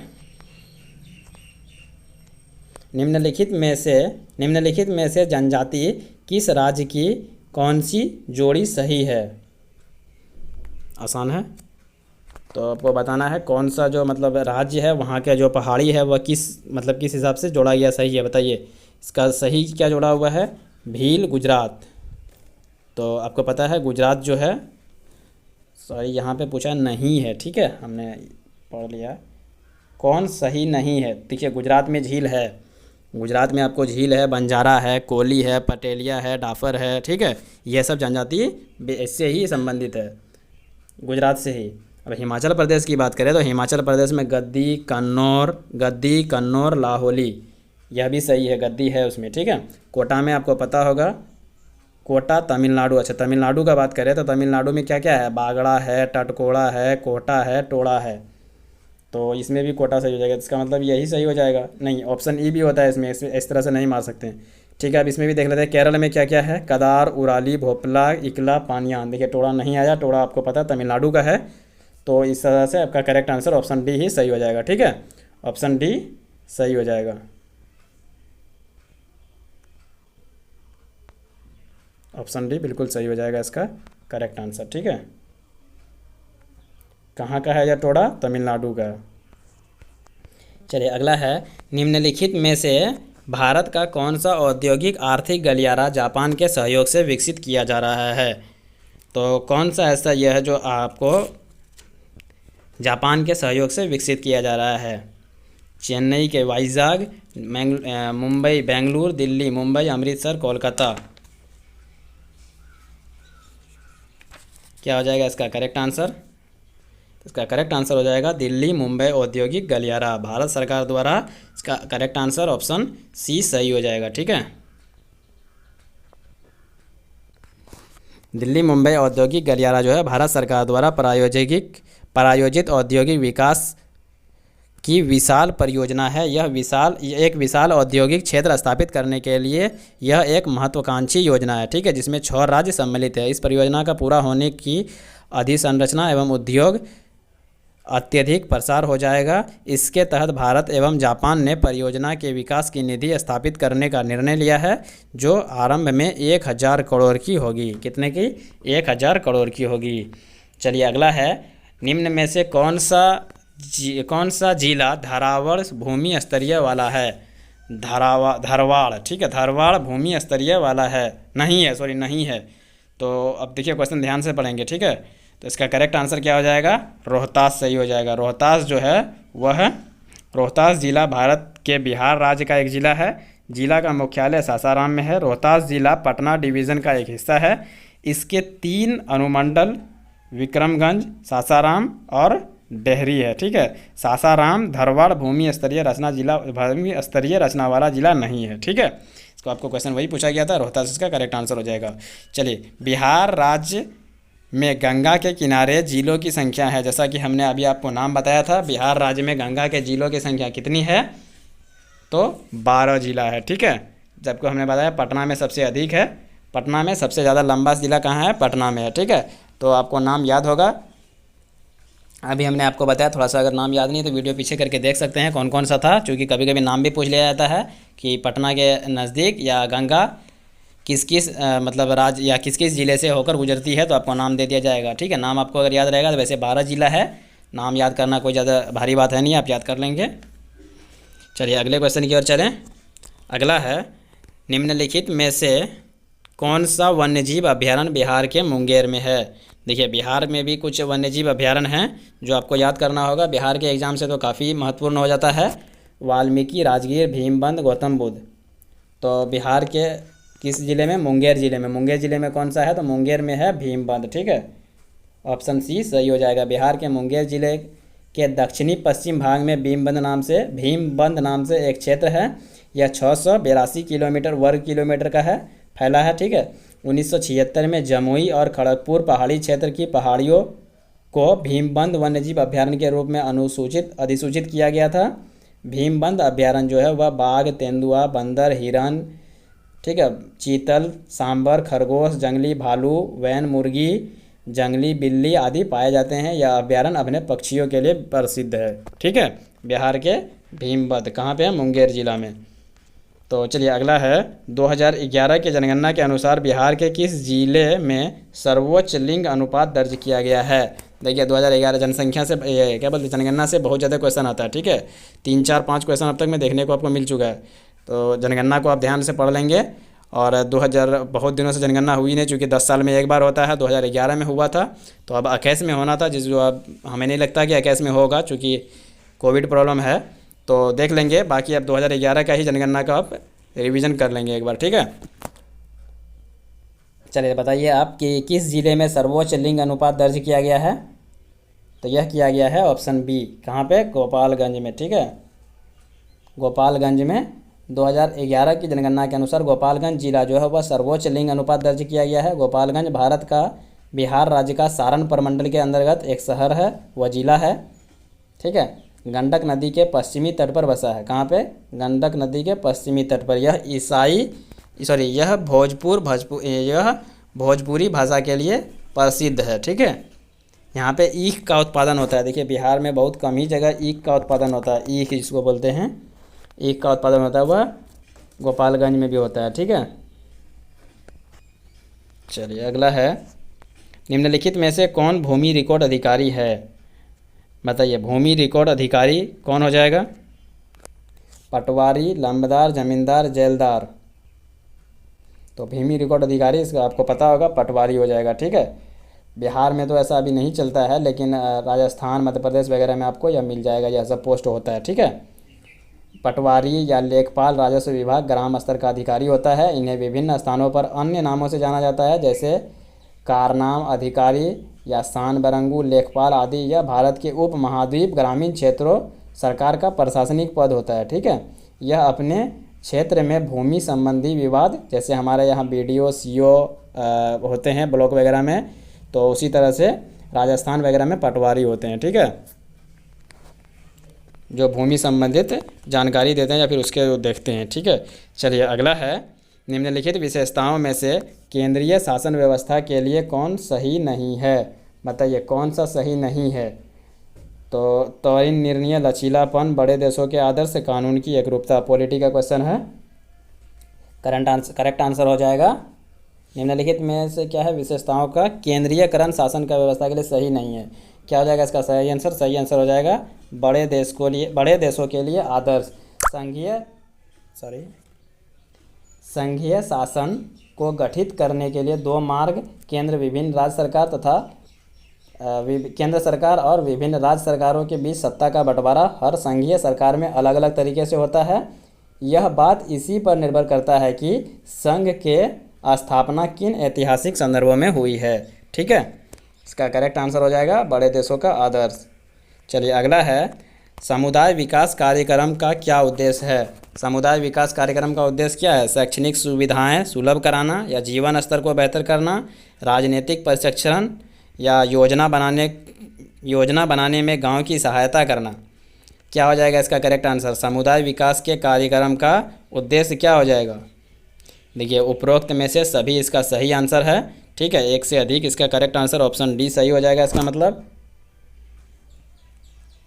ठीक है, उपरोक्त में से सभी जो है वह इसका कार्यक्रम, इसका उद्देश्य है कि सामुदायिक विकास का कार्यक्रम जो हुआ था यह 2 अक्टूबर 1952 को गांव के आर्थिक विकास व सामाजिक सुधार के उद्देश्य के लिए बनाया गया था। ठीक है, चलिए अगला है, आम आदमी पार्टी है। बताइए आम आदमी पार्टी क्या है? देखिए आपको पता होगा आम आदमी पार्टी दिल्ली में अरविंद केजरीवाल की पार्टी है। ठीक है, तो यह है राज्य पार्टी है, राष्ट्रीय पार्टी है, क्षेत्रीय पार्टी है, पंजीकृत पार्टी है, या इनमें से कोई नहीं है? बताइए। देखिए आम आदमी पार्टी संक्षेप में आप जिसको बोलते हैं सामाजिक कार्यकर्ता अरविंद केजरीवाल व अन्ना हजारे के लोकपाल आंदोलन से जुड़े हुए हैं। ठीक है, यह भारत का एक राजनीतिक दल है। इसकी गठन 26 नवंबर 2012 को हुआ था। भारतीय संविधान के अधिनियम 63वीं वर्षगांठ पर की गई थी। ठीक है, यह एक राज्य पार्टी है। ठीक है, देखिए राष्ट्रीय पार्टी की होने की कुछ शर्तें हैं, वो अभी फुलफिल नहीं हुआ होगा लेकिन यह अभी राज्य पार्टी है। इसका करेक्ट आंसर राज्य पार्टी हो जाएगा। ठीक है, चलिए अगला है, निम्नलिखित में से कौन संवैधानिक